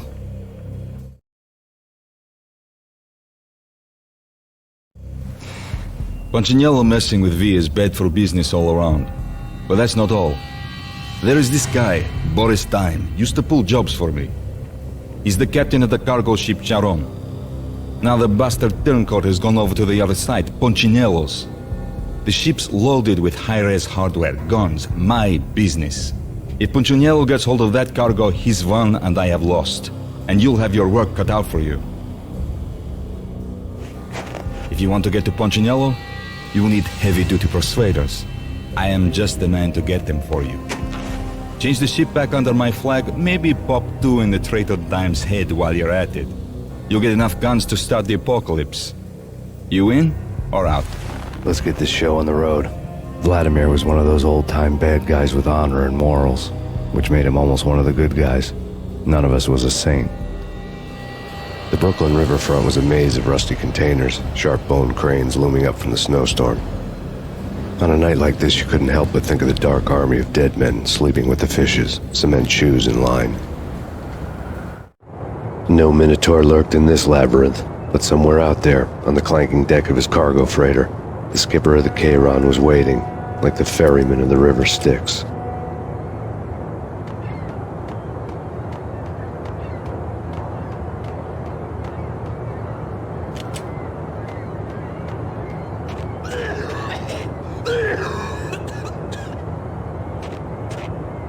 What the hell?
I doubted the letter was a receipt. Rico Muerte had come to town to do more than just sort out family troubles. Exhibits number 1, 2, and 3. Briefcase of money, a sniper rifle, and an envelope with one word neatly printed on a folded piece of expensive paper. Mayor. It didn't sound like a mafia contract at all. It was too cold and too to the point.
I had found Boris Dime's ship.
Rust had crept over the sides of the cargo steamer a long time ago.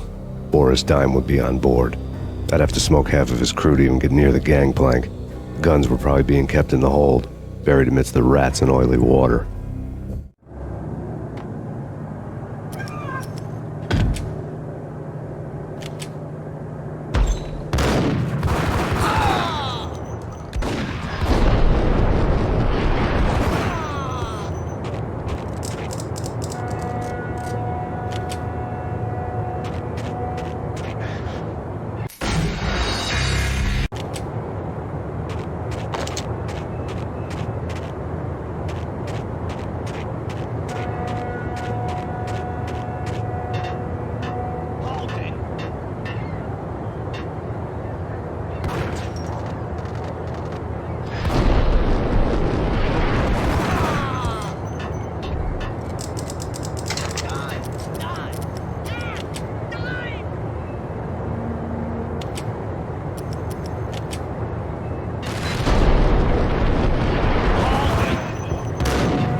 And gee, tell me, how much did Dime cost you? I bet it was more than his name. Max Payne. Right the first time. You're dead, punk. You sure you're not confusing me with Boris here? But you are right, of course. Pretty soon we should get together and have a talk. You son of a... Pissing Punchinello off was a dangerous game, but when people get mad, they make mistakes. I should know. That's where I wanted Punchinello, mad enough to trip over his own feet, preferably into a grave.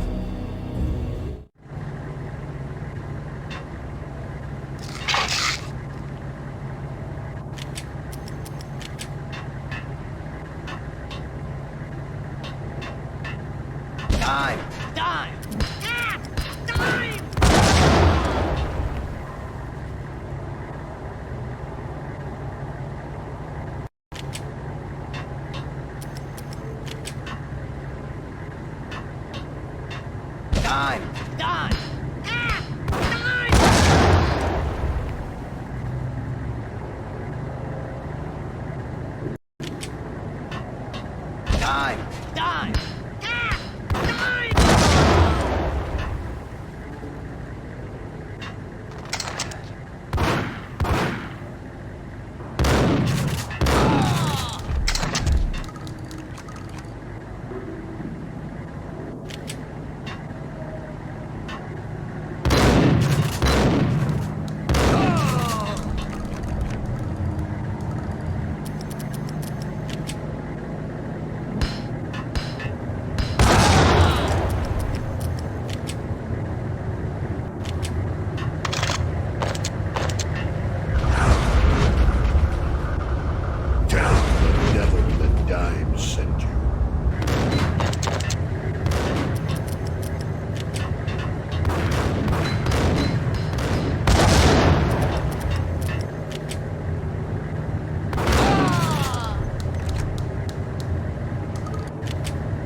Anybody who says different is calling me a liar. Glad I'm here. Collect all the guns and ammo you want. Meet me on the bridge afterwards.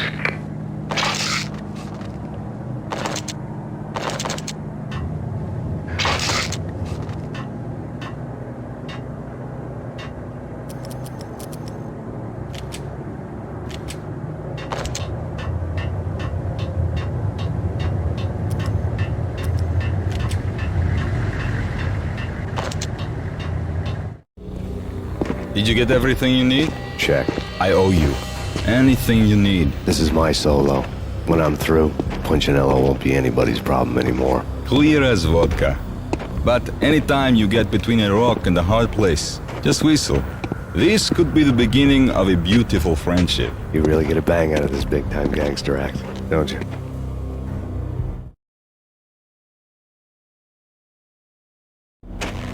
Even with all this firepower, I figured I couldn't get to Punchinello at his manor. I could only hope that he wouldn't pass a chance to hear me beg, to see he's won. This is Max Payne. I want to cut a deal. Payne, you're a dead man. That's what everybody keeps telling me. I got your ship and her cargo. I want to meet. No pain, no gain. Capiche? You know my restaurant? Yeah, I know it. Punchinello's restaurant had seen better days. Snow was falling like ashes from post-apocalyptic skies, but that was outside. Things would soon get hot in the Don's restaurant. I knew it was a long shot, Angelo Punchinello actually showing up, but there was no crime in hoping.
Punchinello was burning to get me.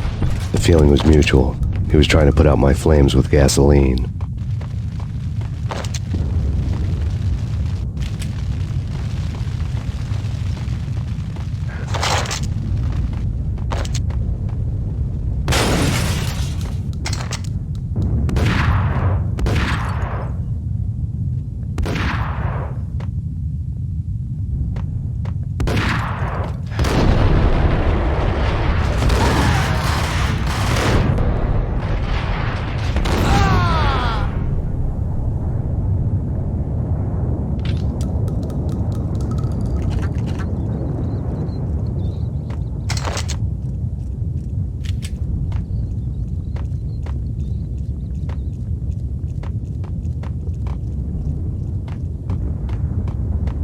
The mobsters have been guarding a real treasure, the way out of this disco inferno.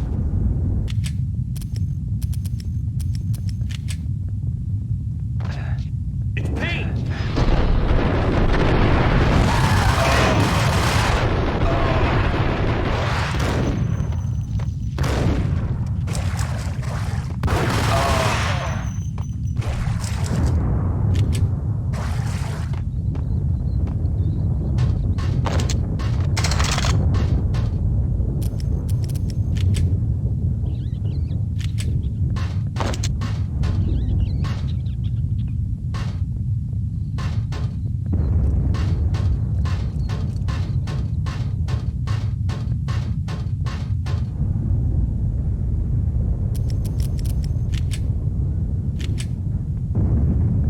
The sucker!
Vlad had seen my smoke signals.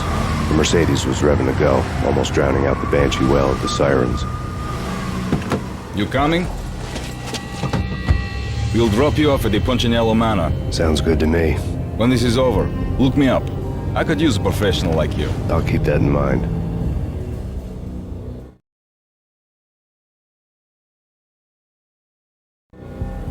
The night groaned with cold. The garden lights flickered nervously. In their light, the falling snow was dead white before the darkness ate it up. I had heard the stories. The trio were mad dogs. They'd have hung the heads of their enemies over the manor gates if the capo had only let them. Punchinello wanted Payne. He'd see the pain. The trick in my situation was that there was no trick, no matter what the movies tell you. No rules, no secret mantra, no roadmap. It wasn't about how smart or how good you were. It was chaos and luck, and anyone who thought different was a fool. All you could do was to hang on madly, as long and as hard as you could. Someone had graciously left the back door open for me and killed the guards. My money was on Mona. I knew the trio would be standing between me and Punchinello. I had read their rap sheets, thick as phone books. No one would be walking out of here alive. The numbing cold of the broken night had followed me in. Upstairs, the trio tangoed down the manor halls to the silent rhythm of their murderous hearts. The blood of their victims rust on their lips. Vince Mugnano, Pilot Providence, a.k.a. Big Brother, and Joe Deadpan Salem. The pistol was a frozen lump in my hand, piercing the skin, gnawing me to the bone.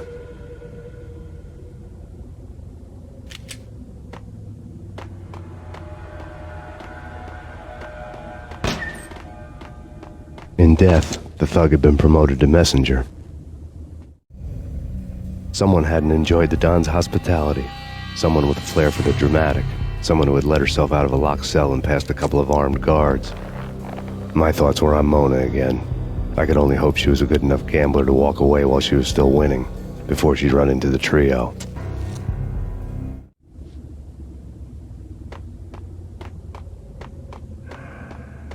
Not insane!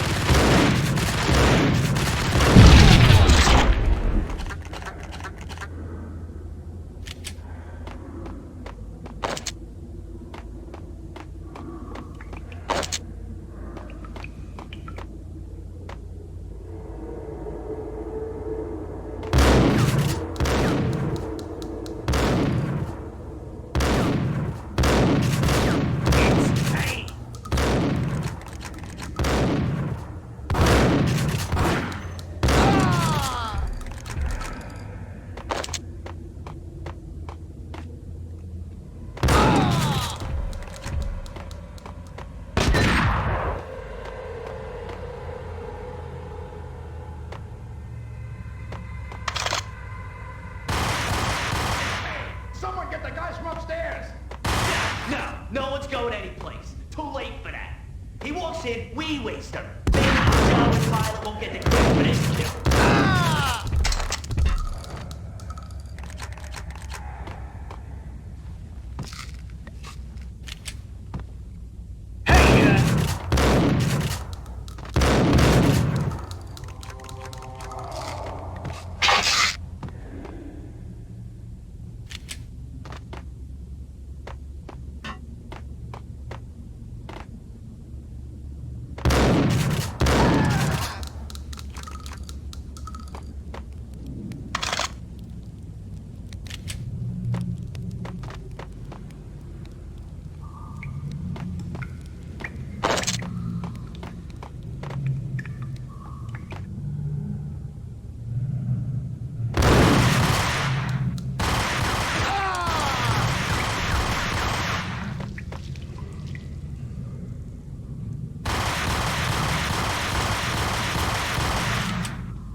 It didn't take me long to run into the trio.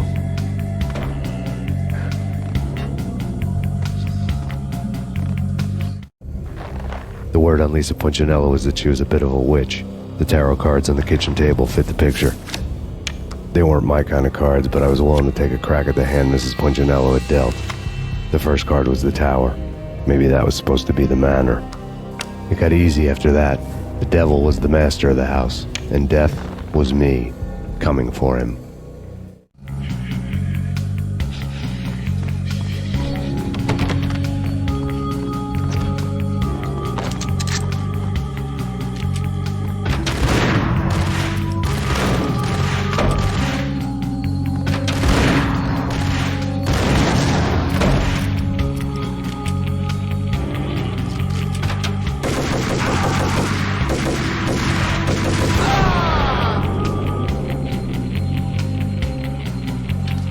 One down, two to go. What the?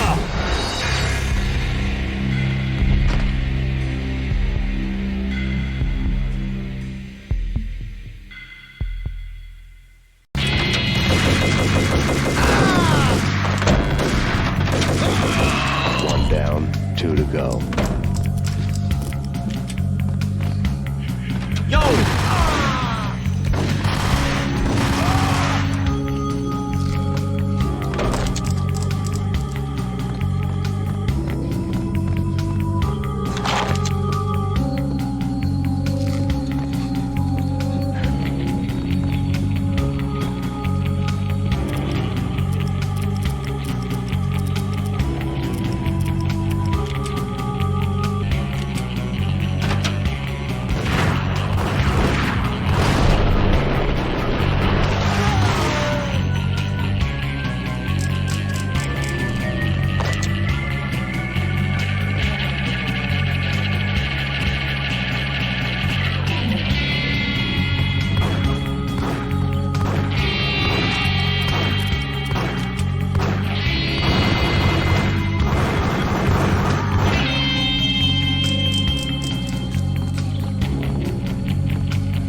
too late for her.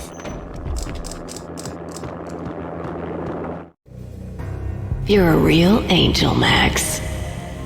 I couldn't tell whether it was Mona or her sister. The body was a mess. The sick bastard had really gotten a kick out of it. Seeing her lying there got me thinking about another woman's body on another bed. Got me thinking about a fallen cradle.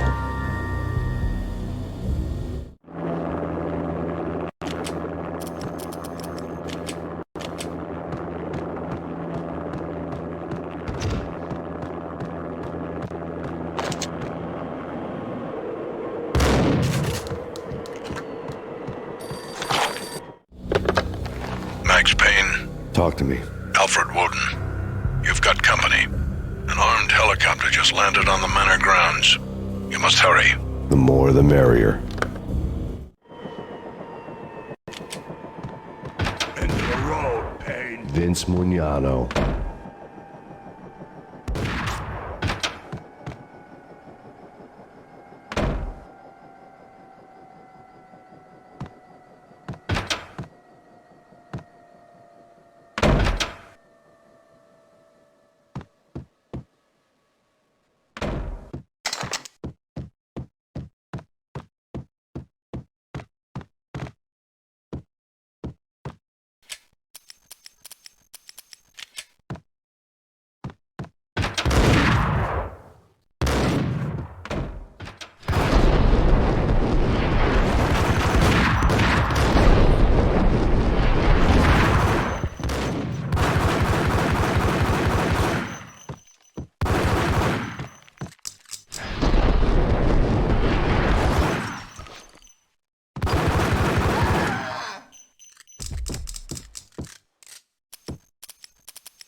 Punchinello's trio was done for.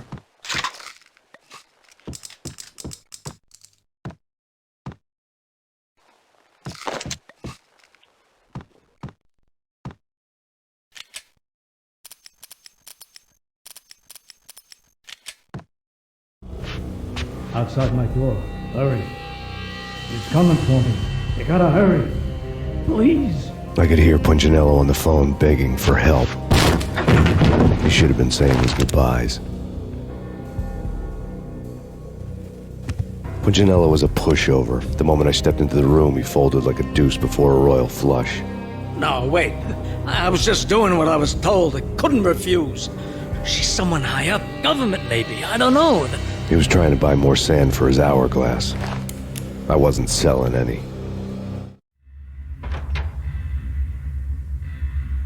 No, I told him not to.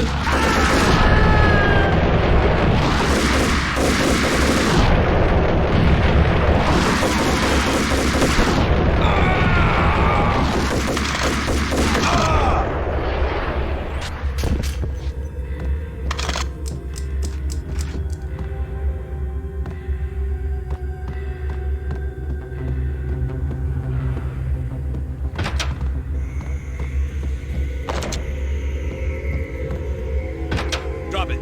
Don't move. Game over, Max Payne. I could tell when I was outgunned.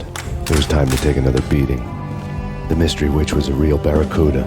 Trouble on dagger heels, a smoking assault rifle in her hand, and an army of killer suits behind her. How sweet. I get to kill two birds with one stone. Sooner or later, it was going to catch up with you. Mr. Payne, it's time to show you the benefits of my brew. Be a good boy now. You'd find that Lady Luck was really a hooker. You were fresh out of cash.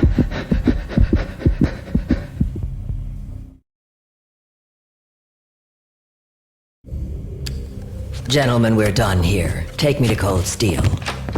She had just given me an OD of Valkyr. I could feel green fire eating my brains. They turned to steam. They did a fade on me. I'd never had a chance. The witch had got me just as sure as if she put a gun to my head and pulled the trigger.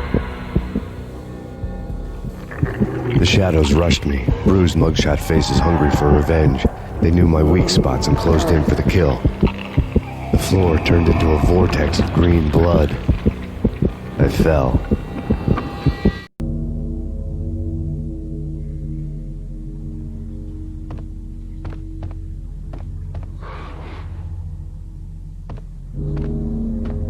Who's there? Max? Max, is that you? Max? Where are you, Max? Please. No, please, Max, no. I'm sorry. Please don't, Max, no. Please. Max? Where are you, Max? Please. The letter was staring at me. Bartender is shiny stuff, and dreams are made of stooped necromancers. He sings like a banana wrist, having strayed too close to the constellations on their shaved skulls. It was a bad line in a prank call. Someone spouting insane babble. I couldn't make sense of it. But I had an overwhelming sense of deja vu. The caller's voice sounded oddly familiar.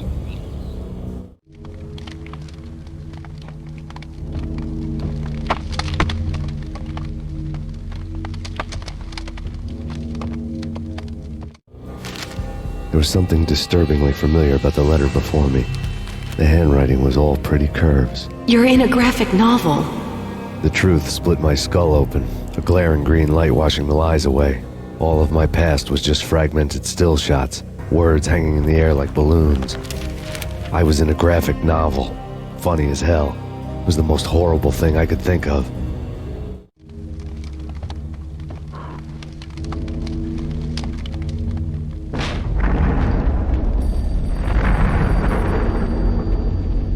The weird piece of paper looked dangerous. There was something disturbingly familiar about the letter before me. The handwriting was all pretty curves. You're in a computer game, Max. The truth was a burning green crack through my brain, weapon statistics hanging in the air, glimpsed out of the corner of my eye, endless repetition of the act of shooting, time slowing down to show off my moves, the paranoid feel of someone controlling my every step. I was in a computer game. Funny as hell, it was the most horrible thing I could think of.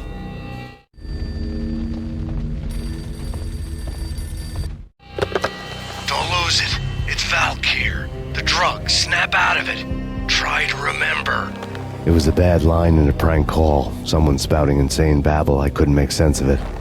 But I had an overwhelming sense of deja vu, and the caller's voice sounded oddly familiar.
Max, something happened at the office today. A strange memo. Something about Vikings. Honey, I gotta run. You can tell me all about it this evening. Have a nice day, darling. The bullet holes were rubies on her chest, blood glowing on her ivory skin. She was so beautiful. The killer was smiling. The flesh of fallen angels.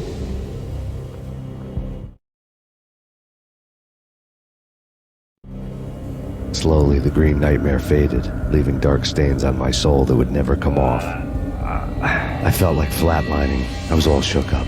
I woke up in a cold sweat, sick and tired to the bone, lying in a puddle of my own puke. The hag had said take me to Cold Steel before it had all gone crazy. It was a clue. The only one I had. It took me forever to crawl back to my feet and hit the road, but when I did, I drove straight to Cold Steel Foundry outside the city. There was a whole lot of action around the place for a freezing winter night. Trucks coming and going, men running. I had the drop on the mystery witch. She thought I was dead. I was on her blind side. I was going in. The bad trip had put me in a crazy mood, adrenaline pumping through my aching veins. Staggering on the mill roof in ice and snow and wild wind, I was a ninja. My kung fu was strong. I wasn't hitting anybody. At best, I was Superman on kryptonite about to fall through a skylight, down to where it was all going down. A half-abandoned industrial area in the middle of nowhere. The factory was a perfect front for any number of illegal activities.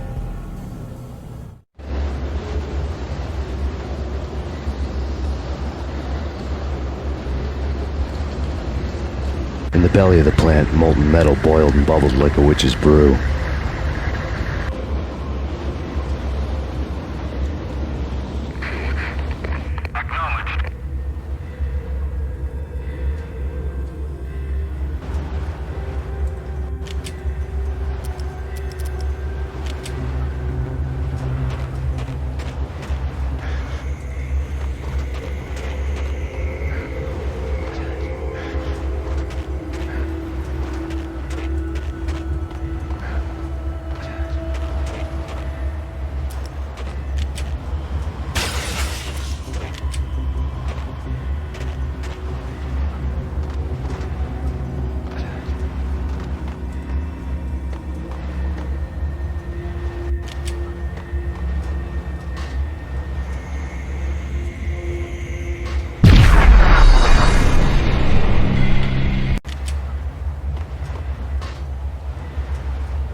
Out in the night, snow fell like confetti over the Devil's Parade. The storm was anything but over.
bet they sleep with their rifles. I bet they've given them names. I guess. So, you don't have a name for your gun? Hello? Hell no. You do? Well, yeah, kind of. Hey, let's hear it. Well, I call it Dick Justice. I rest my case. Hey! Engaging hostile.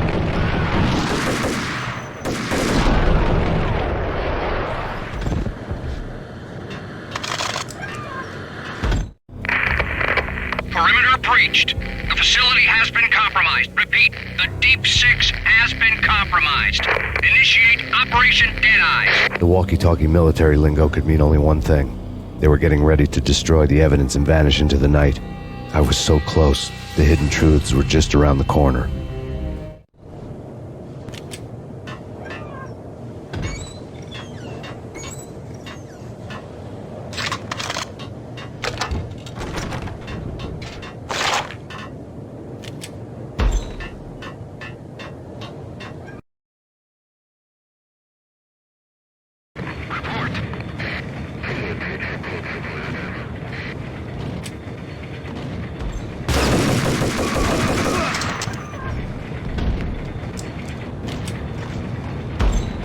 The folder on the table told a grim tale.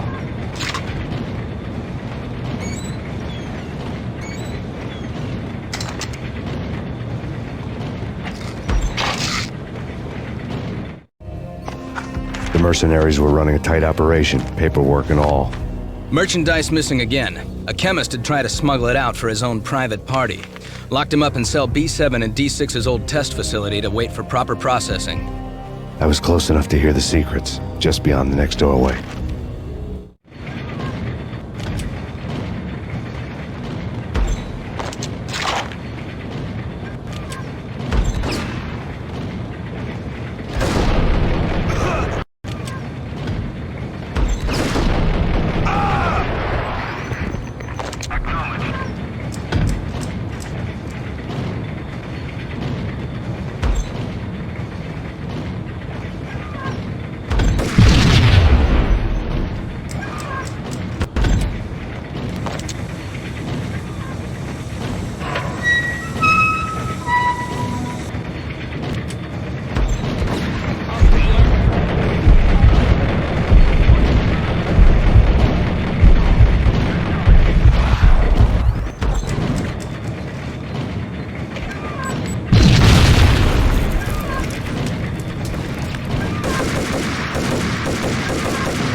monitor showed me the way.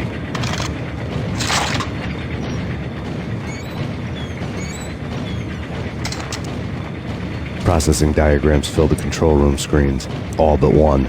An elevator titled D6 on one of the screens, somewhere onwards, past rows of ovens, in the core of the plant.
I had taken on the role of the mythic detective, Bogart as Marlowe or as Sam Spade going after the Maltese Falcon to unravel all the mysteries. Following a path of clues to that final revelation, even if it would take me down to the cold, cavernous depths of a grave. You can't do this! My men are still inside! Do you have any idea why this is called Operation Dead Eyes?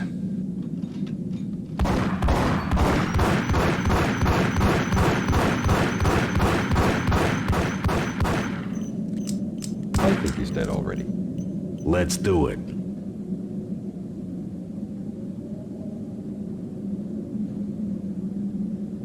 Attention all personnel. The self-destruction sequence has been initiated. Evacuate the complex We've immediately. got company.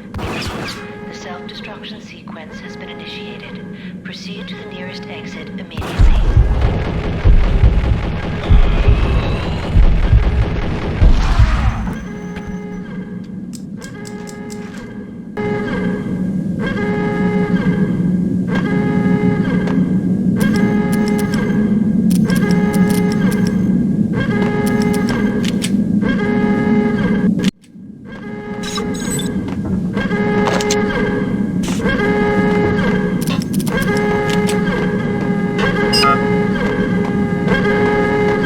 I had seen the logo on the floor before.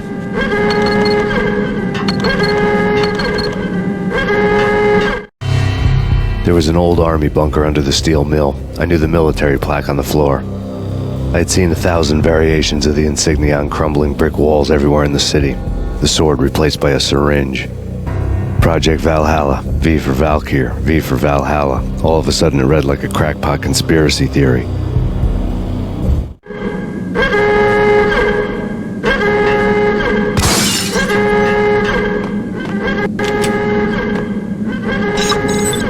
Attention all personnel. Abort! Abort! The self-destruction sequence has been initiated! Proceed Get the hell out of here! The place is gonna blow! Move! Move! Move! Run! Go! Go! Go!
Like everything else in the Valkyr case, the door code was a mystery to me.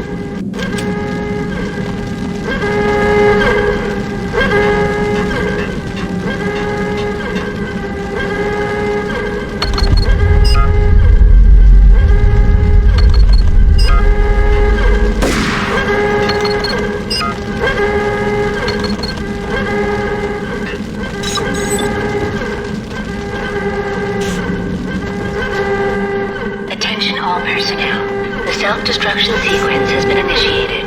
Proceed to the nearest exit immediately. Decontamination in progress. The chemist had been using the workstation when he died.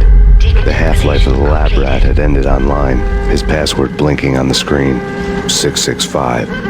Neighbor of the beast.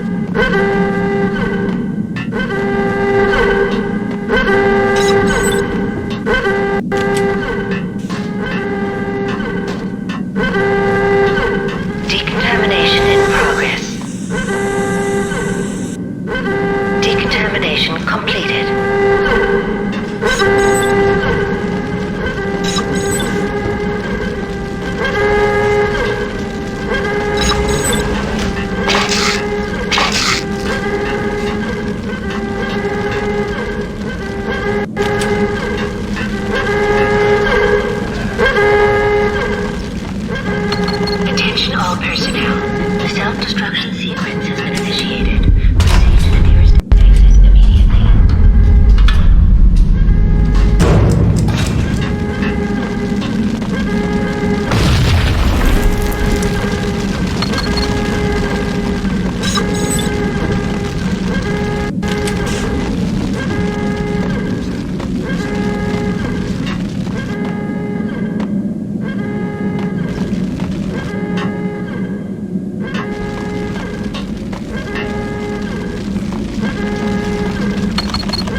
Hey! Get me out of here! I'm innocent! There! Let me out!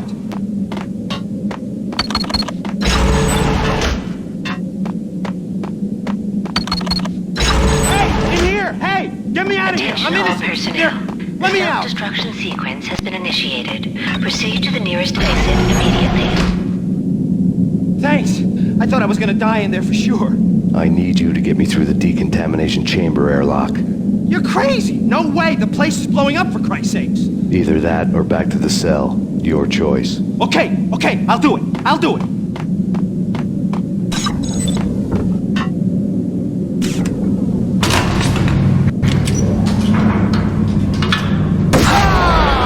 The stress was getting to me. I'd made a mistake I'd never be able to fix.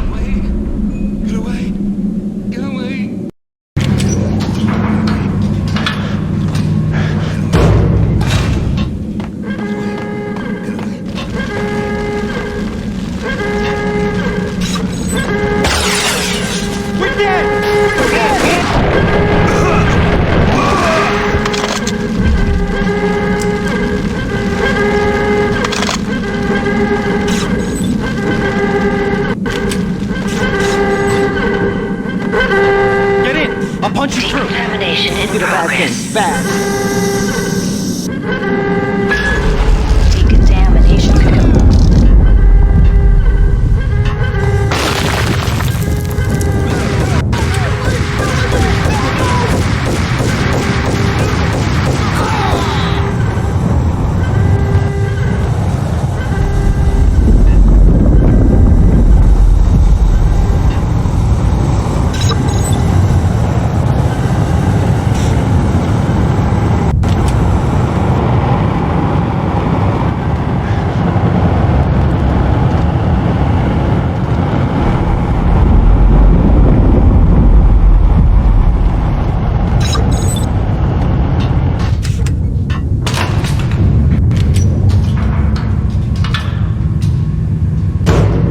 I was caught in the middle of the deadly web that was the Valkyr case.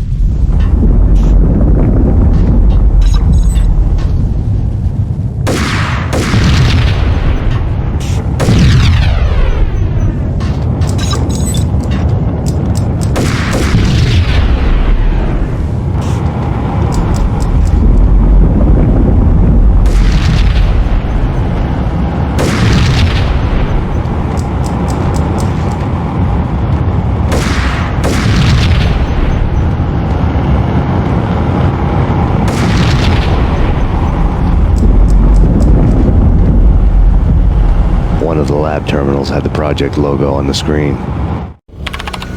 Top secret. Project Valhalla. U.S. Army. Yggdrasil Network. Valhalla, the otherworldly place in Norse mythology where the bravest heroes spent their afterlife feasting and fighting forever, their wounds miraculously healed night after night. Valkyr, the maidens who chose the most courageous Viking warriors and carried them to Valhalla. 1991. The research objective is to create a chemical substance to enhance the stamina and morale of infantry troops. 1995. Results unsatisfactory. Project cancelled. Someone had decided to continue the sick experiment unauthorized. Project compromised. Data leak. Fix the damage by any means necessary. Security clearance red. Authorized by the project lead. Field test. Double the dosage for all the remaining test subjects. Observe and record the subject's behavior in an urban setting. The drop-off point was my old address in New Jersey. The file dated 3 years ago. Just when you thought you had reached the deepest depths of horror, it suddenly got worse. How to turn off that small voice inside your head that started to whisper that you should be glad that now, if not before, your revenge was justifiable on any conceivable moral scale. That small voice proved, beyond any doubt, that I was damned. The dagger-heeled woman had come and gone a long time ago. There was nothing more for me here. The bunker's name was acting as a self-fulfilling prophecy.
piece together a jigsaw, and the final picture is you finishing that same puzzle. A mad, green-eyed killer standing behind you. An urban legend come true. The Project Valhalla test subjects had been the mad junkies who had murdered my loved ones. The rest was simple body count math. It all pointed to her. Ms. Valkyr. The factory went up in a fiery inferno behind me. All my leads were dead, turned to smoke and dust. I had lost my way. I hadn't slept in a million years.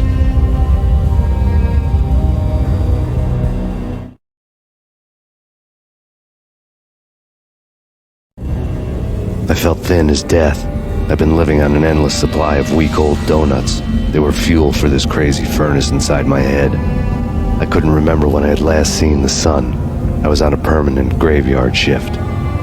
When the darkness fell, New York City became something else, any old Sinatra song notwithstanding. Bad things happened in the night, on the streets of that other city, Noir York City. I was in an all-night diner, downing cup after cup of coffee that tasted like engine oil, when a new message from BB got me back on the killer track. What the hell happened at Roscoe Street? Maxie, I'm going out on a limb here. We need to talk this through, come up with a plan. 2:30 a.m., the Choir Communications Garage. The more I thought about Alex's murder and the frame-up, the more it felt like an inside job. I should have seen it coming. BB had sold me out, and now he wanted to finish what he'd started. The garage was dead. BB showed up in his tailor-made suit, gold watch, and cufflinks to match, all way beyond a cop's pay. Maxie. Oozing suave charm, he was guilty as hell. What the hell does BB stand for anyway? Backstabbing bastard? Come on, don't be like that. Have a cigar. I don't smoke. Maxie, you have no idea how big this is. It's huge. You have no idea. I think I do. You're a bribe-taking bent cop who sold out his partner. Those mobsters in the subway were a dead giveaway. Hard to miss. Bet it was exactly like this with Alex. Up close and personal. You can't win this one, Max. No, but I can make damn sure none of you do either. BB turned out to be another cardboard cutout bad guy.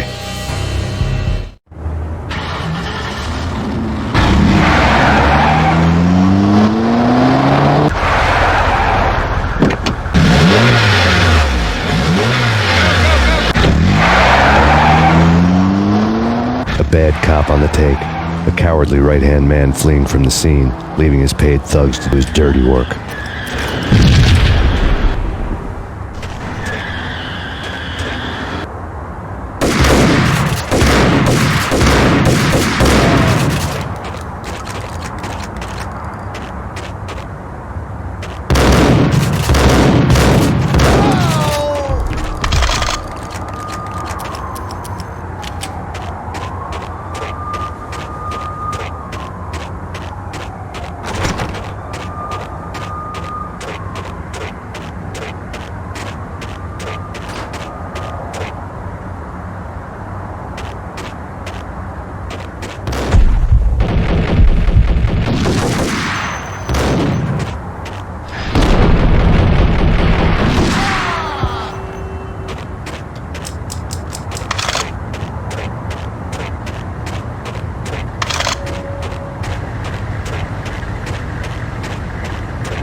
fire at the Punchinello Manor in Westchester.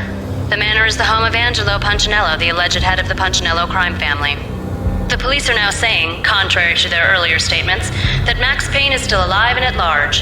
He continues his vendetta against the Mafia, of which this last act of arson is attributed to. I had no recollection of setting any fires, but I did remember the flames.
whoever you are.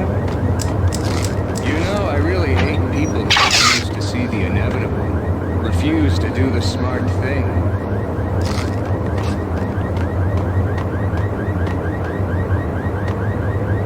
No, let's do the right thing.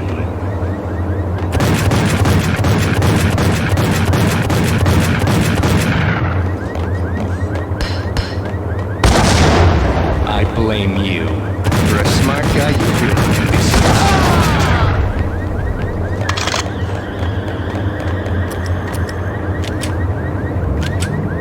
The payphone started to ring. Yeah. Thanks, Payne. Whatever does it for you. This is Alfred Woden. I can give you the name of your enemy. Come to the Asgard building presently. We are expecting you.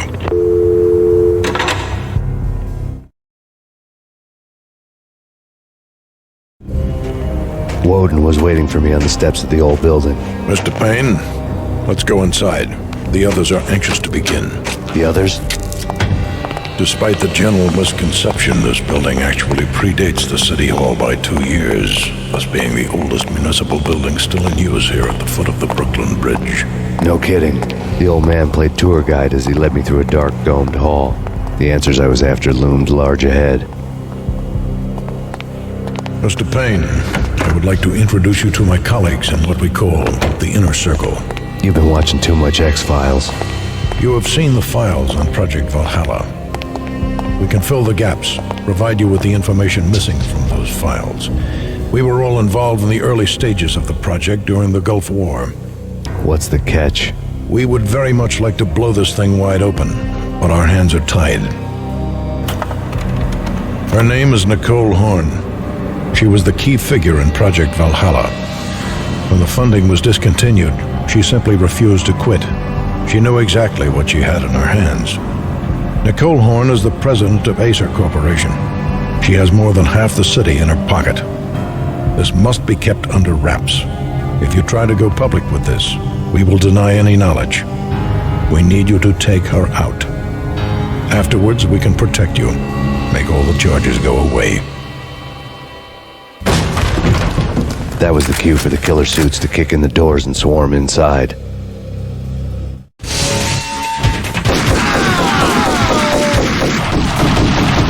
It was an impressive floor show, but I decided to leave early anyway. It was only a one-story fall. Lucky me.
One of the monitors showed what was left of the inner circle.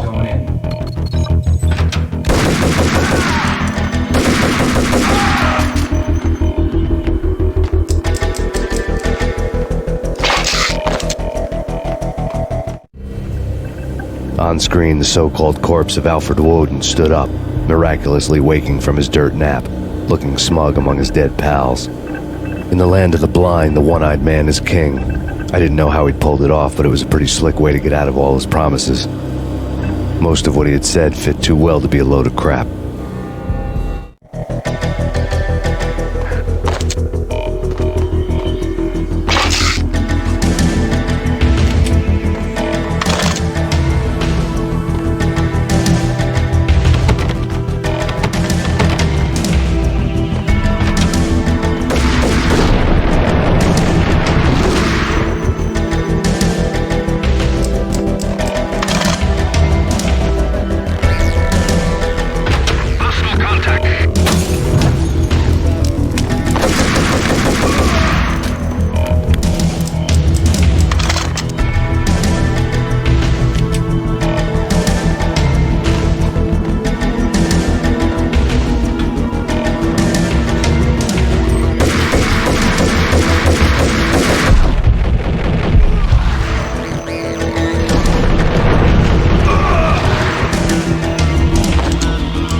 is your answer to those saying that he is actually providing a service long overdue to the city?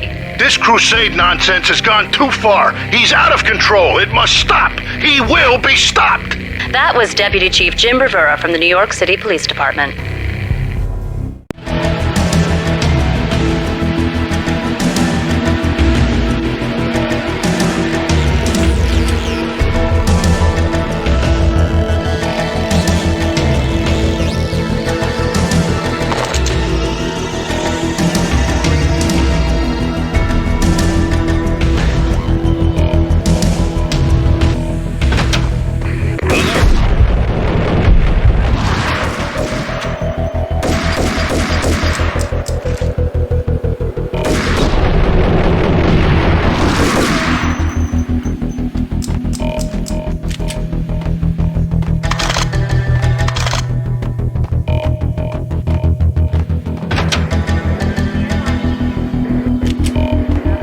videotape lay on the desk.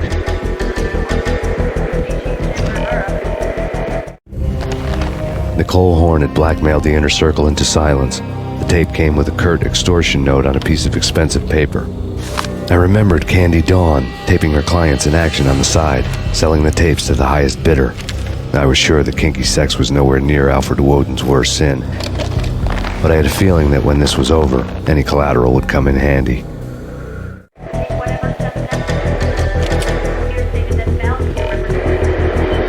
Woden had left me a present. Woden had taken care of my mission preps with military precision. The critical areas in the Acer Corporation headquarters blueprints were circled in red. The president's office was at the top of the building, right below her penthouse suite. The elevators were controlled by a security computer, part of the mainframe located underground below the building. The high-rise was sealed as tight as a sci-fi fortress.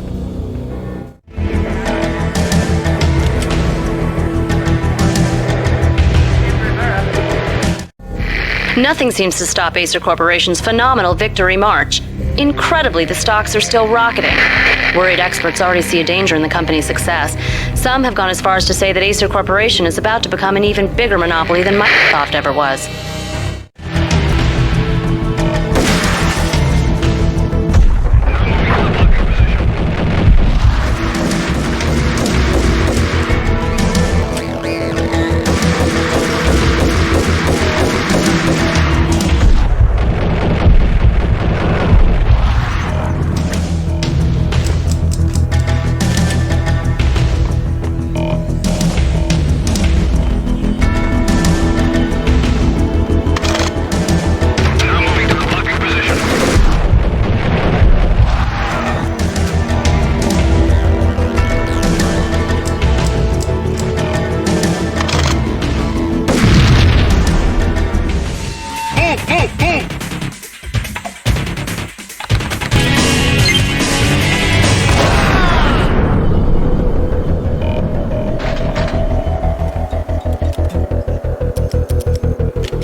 movie ending ever?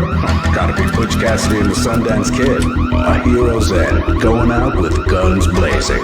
Never heard of it? No? Okay, newer stuff then. The Usual Suspects, where Spacey walks out of the police station and suddenly loses his limb. Or hey, Seven, where Brad Pitt gets to that hit-sized blood-soaked cardboard box. Now I know. Freaking zombie demons from outer space. Drowning in blood was cool. Why do I even bother? Sometimes, honestly, I don't know. Hey! No! No!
I had dreamed of revenge. Those dreams were always nightmares, of coming close and then failing. Now I was close. I had a name to guide me. Nicole Horn. I had nothing to lose.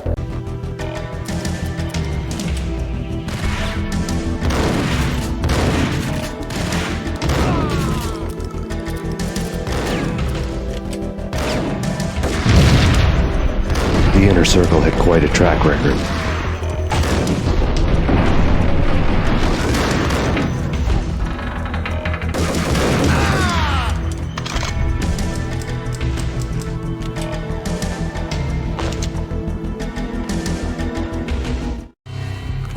Project Valhalla had not been the only thing the Inner Circle had been involved in.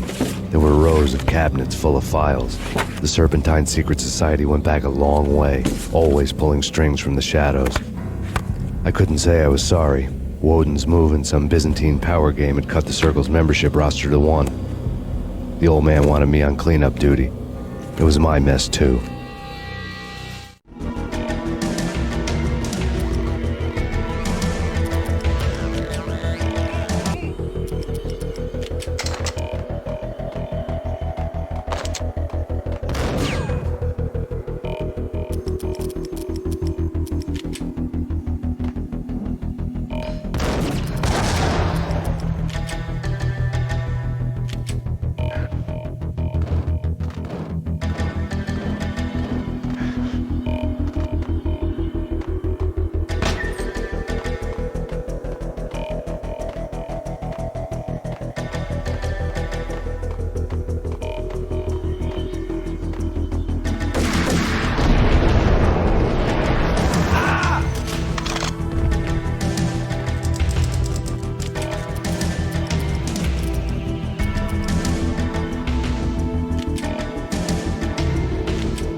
CIA, FBI. You've seen one, you've seen them all. Sure, good for a practice run.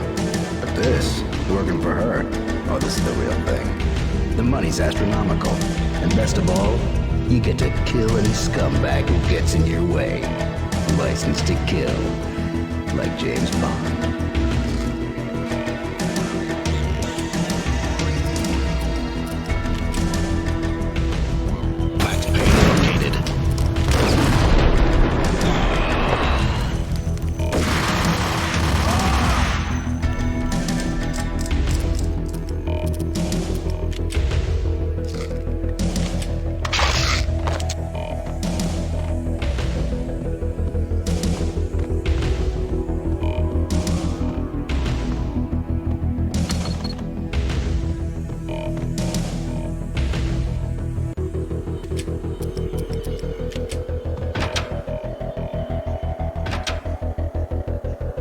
Him down.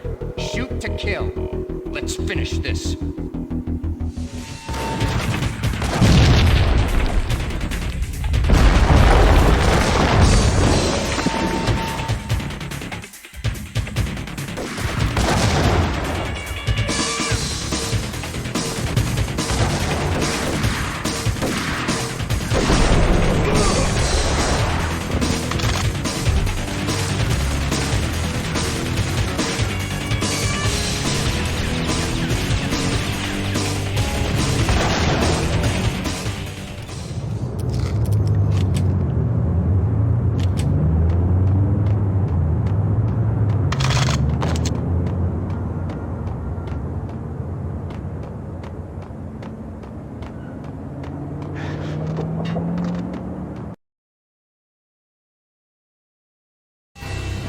Mine wasn't the most original approach to the problem. It wasn't as if it hadn't all been done before. An eye for an eye, the first principle of revenge. Old as dirt, still going strong. The cardinal rule in going after someone with an intention to kill was not to make it personal, which it almost always ended up being anyway. It did with me. I took my time, cruising around the city in the snow. There was no hurry. I knew what I had to do now. I took my time, thinking about it, building up the rage. When I was ready, I parked the stolen wheels at the front entrance of the Acer Corporation headquarters. Got out, got in, got cracking. I had a bullet with Nicole Horn's name on it. I had 10,000 bullets with the Hag's name on them. She had ultra-high-tech security systems, enough mercenaries and weaponry to start World War III. There was no fear. New York disappeared behind a veil of snow. I had crossed the threshold. This was her domain, sleek and sexy and soulless, all glass and steel. A place of color-coded security key cards, metal detectors, and surveillance systems.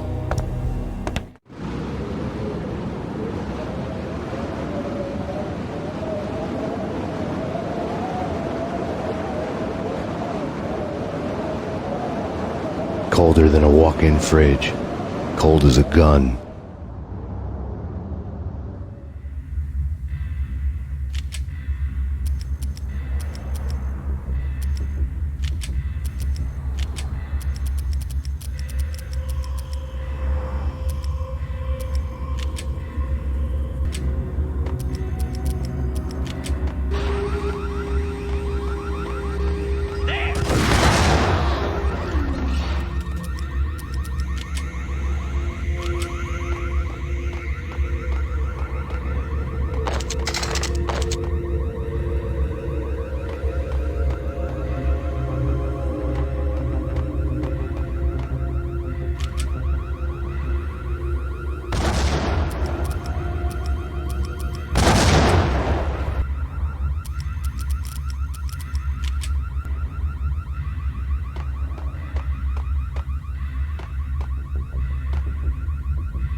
good.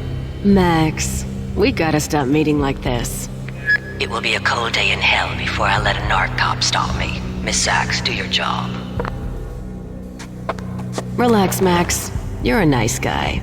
I don't kill nice guys. You're not bad yourself.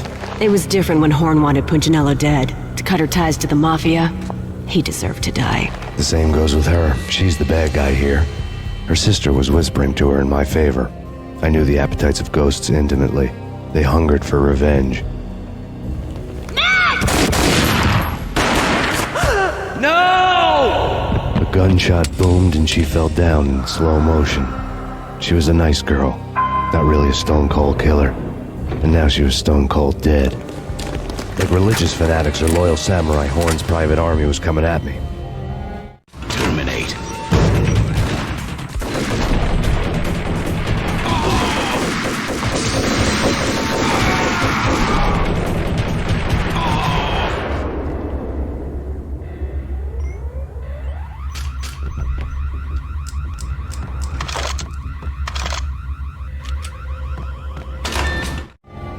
When the elevator came back down, Mona was gone. There was a lot of blood, but no body. Something clicked for the final time. My mind had never been so clear, as if somewhere high above the storm clouds were already gone, cold stars blazing from the black skies.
And I'm talking about the coolest of the cool.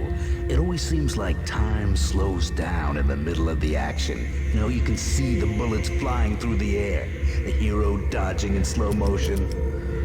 Oh man, it would be so cool to be able to do that. Bullet time, that's what they call it. Bullet time, yeah, would be so cool.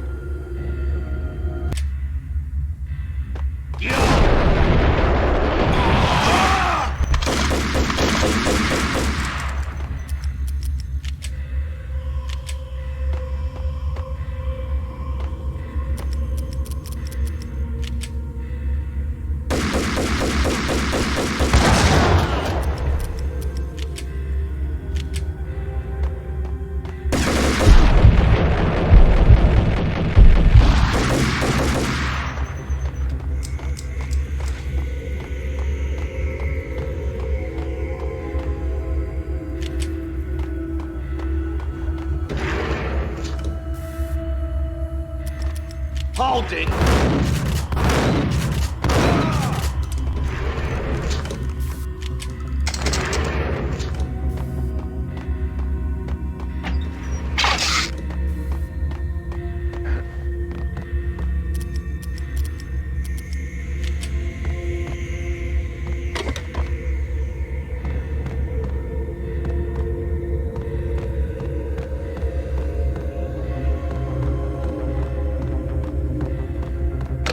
I had elevator access to the mainframe. From there, I'd be able to override the security locks and get to her office.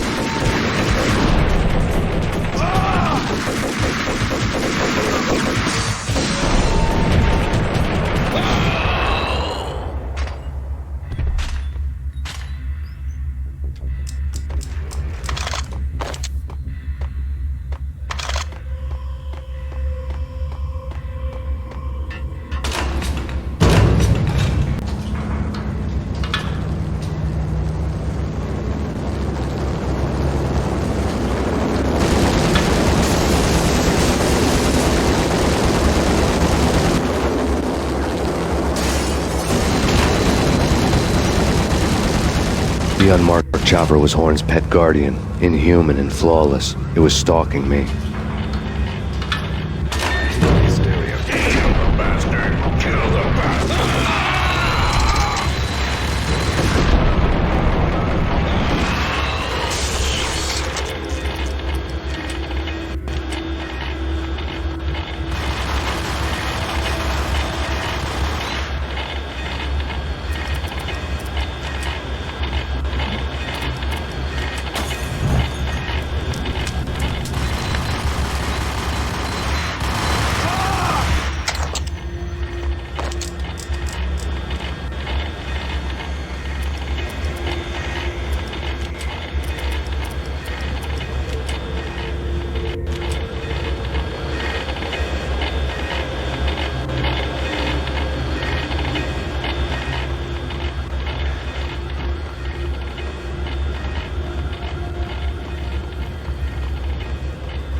All Horn's locks were now offline. All bets were off. The elevator would take me all the way up.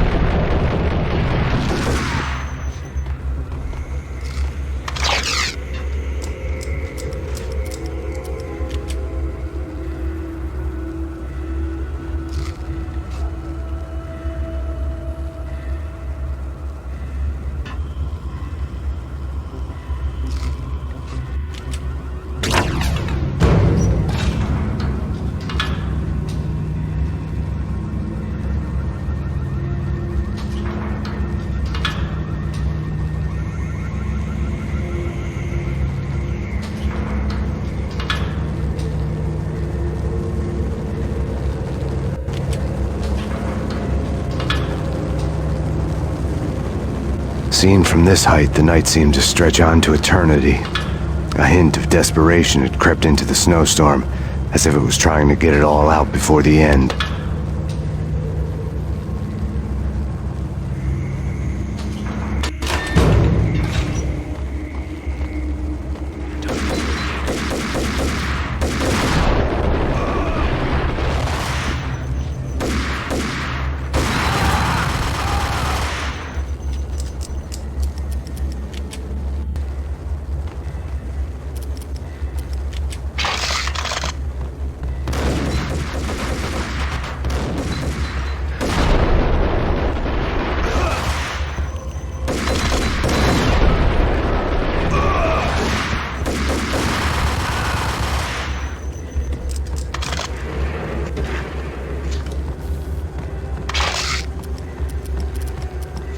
Horn's personal computer was on. Next to the printer was a neat stack of expensive paper. Hacking through Horn's computer would have unearthed files of criminal plans, strategies for world domination, spy helicopter reports, illegal wiretap recordings, internet porno, all of the above. Take your pick. I really didn't care anymore. I had seen too much of it already.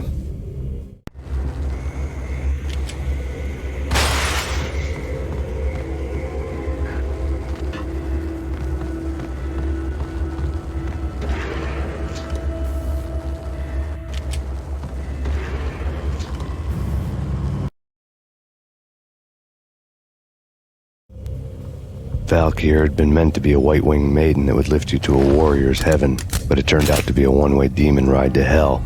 The devil was in the drug. I knew. I had met him.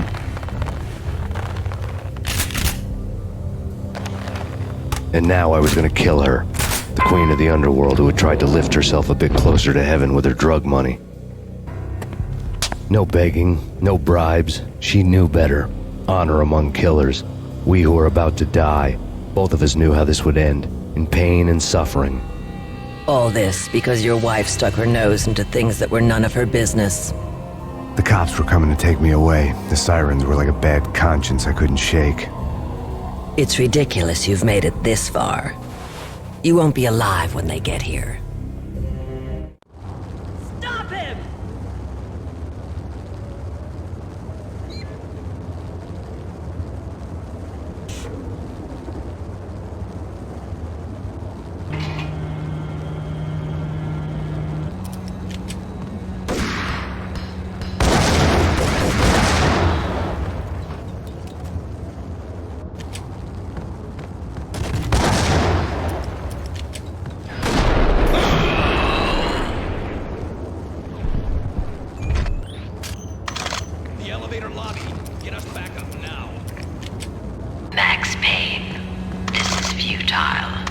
A waste of time.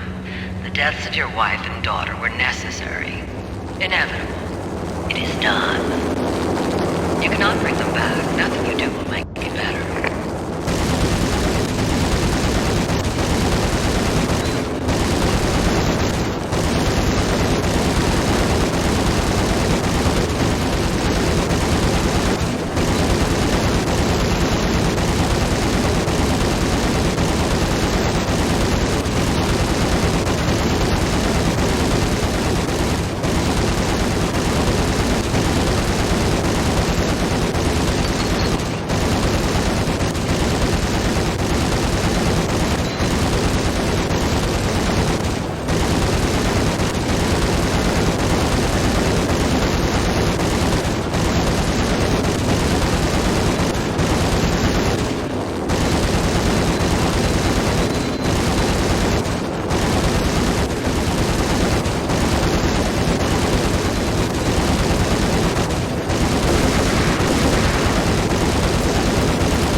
An unbeatable force. You have already lost.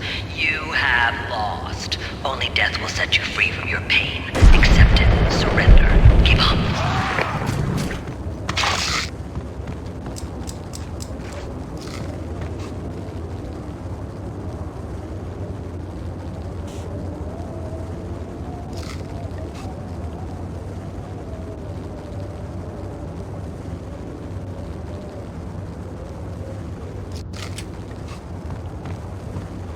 We have them in the North Lounge. Send us assistance.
You outnumber him at least 20 to 1. Do your job.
As soon as the wind dies down. Don't like the look of that mast.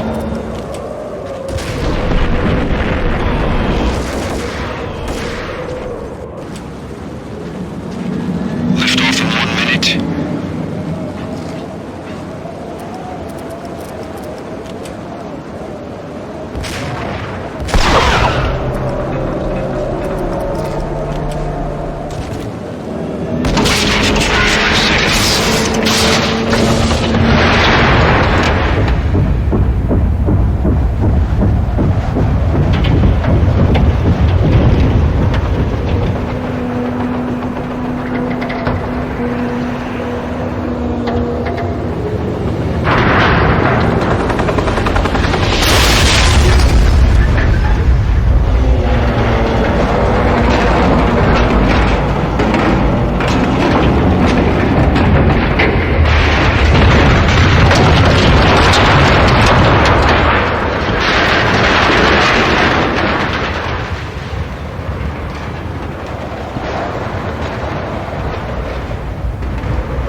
They were all dead.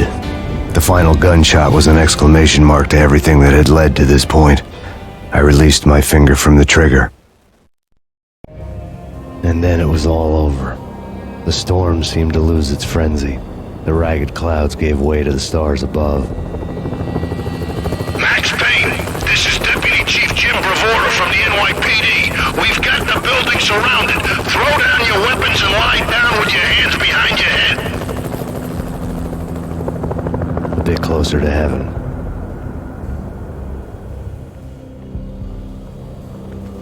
The cops' voices were distant and muted. Freeze!